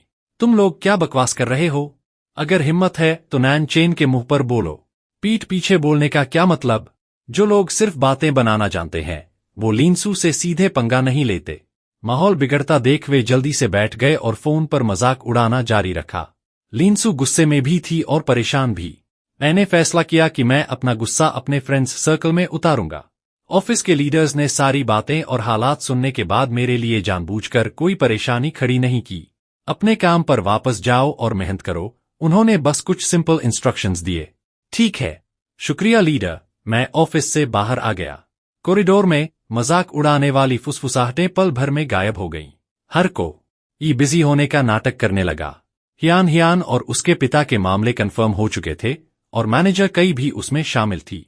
मियाँ और बाकी लोग जाहिर है अब खुलेआम मुझ पर हमला करने की हिम्मत नहीं करेंगे। अपनी डेस्क पर वापस आते ही लीनसू तुरंत मेरे पास आ गई। तो उन्होंने तुम्हारे लिए कोई मुश्किल तो खड़ी नहीं की? मैं तो टेंशन से मर ही जाती। वे लोग बहुत बुरा-भला कह रहे थे। मैं ठीक हूँ। जिसके हाथ साफ हों, उसे डरने की क्या जरूरत? लीडर को अब पूरी सिचुएशन समझ आ गई है। तुम्हारे जाने के बाद तुम्हें पता नहीं है, मैनेजर कई का जियान फैमिली से बहुत गहरा कनेक्शन होने की वजह से उन्हें उनके मौजूदा काम से सस्पेंड कर दिया गया है और उन पर इंटरनल इन्वेस्टिगेशन चल रही है। और मियाँ भी, जो पहले मैनेजर कई के सपोर्ट से उड़ रही थी, हर चीज का क्रेडिट खुद ले रही थी और कोलीग्स को नीचा दिखा रही थी। कई लोगों ने उसके खिलाफ कंप्लेंट्स दर्ज की हैं। अब डिपार्टमेंट में उसका कोई भी काम आगे नहीं बढ़ रहा है और अब उसमें इतराने की हिम्मत नहीं बची है। काम में चालबाजी, साजिशें और पावर का गलत इस्तेमाल आखिरकार लंबे समय तक नहीं टिकते। यह सब उनके अपने उठाए कदमों का ही नतीजा है। थोड़ी ही देर में कंपनी ने फॉर्मली एक इंटरनल नोटिफिकेशन जारी कर दिया। मैनेजर कई को डिमोट कर दिया गया था और मियाँ का क्वार्टरली बोनस रोक दिया गया। जहां तक हियान का सवाल था, उसकी नेगेटिव कंट्रोवर्सी लगातार फैल रही थी और फैमिली इश्यूज ने उसे इतना उलझा दिया था कि अब उसमें कंपनी आकर मुझे परेशान करने की हिम्मत या एनर्जी नहीं बची थी। मेरे दिल पर रखा भारी पत्थर आखिरकार हट गया था। अब मैं पूरी तरह अपने काम पर फोकस कर सकता था। 1 हफ्ते बाद कंपनी ने मुझे फॉर्मली एडमिनिस्ट्रेशन डिपार्टमेंट का हेड बना दिया। जिस पल यह अनाउंसमेंट हुई, डिपार्टमेंट में सचमुच की तालियां गूंज उठीं। जो कोलीग्स पहले मुझे ठंडेपन से ट्रीट करते थे, अब उनके चेहरे पर दोस्ती के भाव थे। काम के बाद मैंने कहा, अब जब मेरा प्रमोशन हो गया है और सैलरी भी बढ़ गई है, तो मुझे तुम लोगों को खाने पर ले जाना होगा। सन ने भी मुस्कुराते हुए सिर हिलाया। मैं अपने बगल में खड़े दोनों दोस्तों को देखता हूँ। मुझे अंदर से बहुत शांति महसूस हो रही है। इस पूरे सफर में मैं खुशकिस्मत था कि इन्होंने हमेशा मेरा साथ दिया और मुझे सपोर्ट किया। डिनर खत्म हुआ। मैंने अपना फोन निकाला और फू किंगन को कॉल किया। कॉल तुरंत उठा ली गई। तुम्हारे काम खत्म हो गए? हाँ, अभी दोस्तों के साथ डिनर करके उठा हूं। मैं इन सब छोटी मोटी चीजों में इतना उलझा हुआ था कि तुम्हें ठीक से शुक्रिया भी नहीं कह पाया। इस दौरान तुम्हारी मदद के लिए शुक्रिया। दियो क्लब में सबसे पहले मुझे मुसीबत से निकालने से लेकर अपने स्पेशल असिस्टेंट को पुलिस स्टेशन के मामले सुलझाने के लिए भेजने और कंपनी की हरकतों पर चुपके से नजर रखने तक तुमने बिना कुछ कहे मेरे रास्ते से कई मुश्किलें हटा दीं। फू किंगन ने कभी भी दिखावे के साथ कुछ नहीं किया, लेकिन जब जब मैं मुश्किल में था उसने हर बार मेरी तरफ मदद का हाथ बढ़ाया। दूसरी तरफ से हल्की सी हंसी की आवाज आई। तुम शुक्रिया क्यों कह रहे हो? जब मैं तुम्हारी मदद करती हूं तो कभी तुम्हारे शुक्रिया के लिए नहीं करती। वह एक पल के लिए रुकी, फिर धीमी आवाज में पूछा, क्या तुम आज रात फ्री हो? मैं तुम्हारी कंपनी के नीचे हूं। मेरे दिल की धड़कन तेज हो गई। मैं तेजी से कंपनी के नीचे गया। स्ट्रीट लाइट्स के नीचे फू किंगन अपने लंबे बाल कंधों पर खोले खड़ी थी। बिजनेस वर्ल्ड की उसकी वो ठंडक और सख्ती गायब थी। उसकी जगह अब ज्यादा मिठास और आकर्षण, चार्म ने ले ली थी। मुझे आता देख उसकी आंखों में एक हल्की सी मुस्कान चमक उठी। मैं उसके पास गया, रुका और उसे ध्यान से देखा। सच कहूं तो इस दौरान मैंने बहुत सोचा है। शुरुआत में मुझे बहुत सी चिंताएं थीं। मुझे लगता था कि हमारी हैसियत बहुत अलग है। मुझे तुम्हारे करीब आने की हिम्मत नहीं हुई। मैं बस एक सिंपल दोस्ती का रिश्ता बनाए रखना चाहता था। लेकिन साथ बिताए वक्त ने मुझे एहसास दिला दिया कि फीलिंग्स कभी फायदे नुकसान तोलने की बात नहीं होती और न ही हैसियत के फर्क की। फू किंगन खामोशी से मुझे देख रही थी। मैं एक साधारण परिवार से आता हूं। यहां तक पहुंचने के लिए मेहनत ही मेरा सहारा रहा है। मुझे हर काम में सिर्फ अपने ऊपर भरोसा करने की आदत है। किसी और पर आसानी से डिपेंड होने की हिम्मत मुझमें नहीं है। लेकिन तुम्हें जानने के बाद मेरा तना हुआ दिल धीरे धीरे ढीला पड़ता गया। मुझे तुम्हारा मजाक करने का अंदाज पसंद है, कभी कभी शरारत भरा। मुझे तुम्हारा वो ठंडा चेहरा भी पसंद है, जिसके पीछे असल में एक नरम और दयालु दिल छिपा है। मैंने गहरी सांस ली और हिम्मत जुटाकर अपने दिल की बात कह दी। फू किंगन, मैं अब सिर्फ तुम्हारा नॉर्मल फ्रेंड नहीं रहना चाहता। आने वाले दिनों में मैं तुम्हारे साथ खड़ा रहना चाहता हूं और हर मुश्किल का मिलकर सामना करना चाहता हूं। क्या तुम मुझे यह मौका दोगी? रात की हल्की हवा ने उसके बालों की लटों को धीरे से उड़ाया। फू किंगन की आंखों में मुस्कान और गहरी हो गई। वह एक कदम आगे बढ़ी और धीरे से मेरा हाथ पकड़ लिया। उसकी हथेली गर्म और दिल को सुकून देने वाली थी। मैं यह बात सुनने के लिए बहुत समय से इंतजार कर रही थी। पहले मैंने कहा था कि मैं मटीरियल चीजों में नहीं उलझना चाहता, इस डर से कि बाद में पछड़ा पड़ जाए। लेकिन अब मैं अपनी सोच बदलना चाहता हूं। ऐसा नहीं कि मुझे तुम्हारी किसी चीज का लालच है, बल्कि मैं तुम्हारे साथ बराबरी के रिश्ते में खड़ा होना चाहता हूं। मैं मेहनत करूंगा और जिम्मेदारी से जीऊंगा। मैं तुम्हें अपने तरीके से प्रोटेक्ट करूंगा। मुझे तुम पर कभी शक नहीं हुआ। मुझे तुम्हारी आत्मनिर्भरता, तुम्हारी मजबूती और तुम्हारी ईमानदारी पसंद है। इसीलिए मैं एक एक कदम करके तुम्हारे करीब आने को तैयार हुई। तुम्हें जानबूझकर मुझे इम्प्रेस करने की जरूरत नहीं, बस एक दूसरे के साथ साथ चलते रहें। उसके बाद के दिन शांत और गर्मजोशी भरे रहे। मैंने एडमिनिस्ट्रेशन डिपार्टमेंट के हेड की अपनी पोजीशन पर पूरी लगन से काम किया और लीडर्स और कोलीग्स की तारीफ हासिल की। लिंसू अब भी मेरी सबसे अच्छी साथी बनी रही। फ्री टाइम में मैं खुद खाना बनाकर फू किंगन के लिए ले जाता था। वह मुझे अपने सोशल सर्कल में लेकर जाती थी। वीकेंड्स पर हम साथ में सैर करते, मूवीज देखते, बाजार घूमते। अमीर परिवारों की वो जटिल बंदिशें नहीं थीं, बस आम लोगों की सबसे सादी खुशियां। उस शाम मैंने उसके कंधे पर रबाह रखे आसमान में ढलते सूरज की हल्की रोशनी देखी। दिल पूरे यकीन से भरा हुआ था। रोजमर्रा की शांति और सुकून की हिफाजत करते हुए, हर धूप भरी सुबह का स्वागत करते हुए, जमीन पर पांव टिकाए, नेक नियत से आगे बढ़ते हुए। सभी अच्छी चीजें वैसे ही आती हैं जैसे उनकी उम्मीद की जाती है।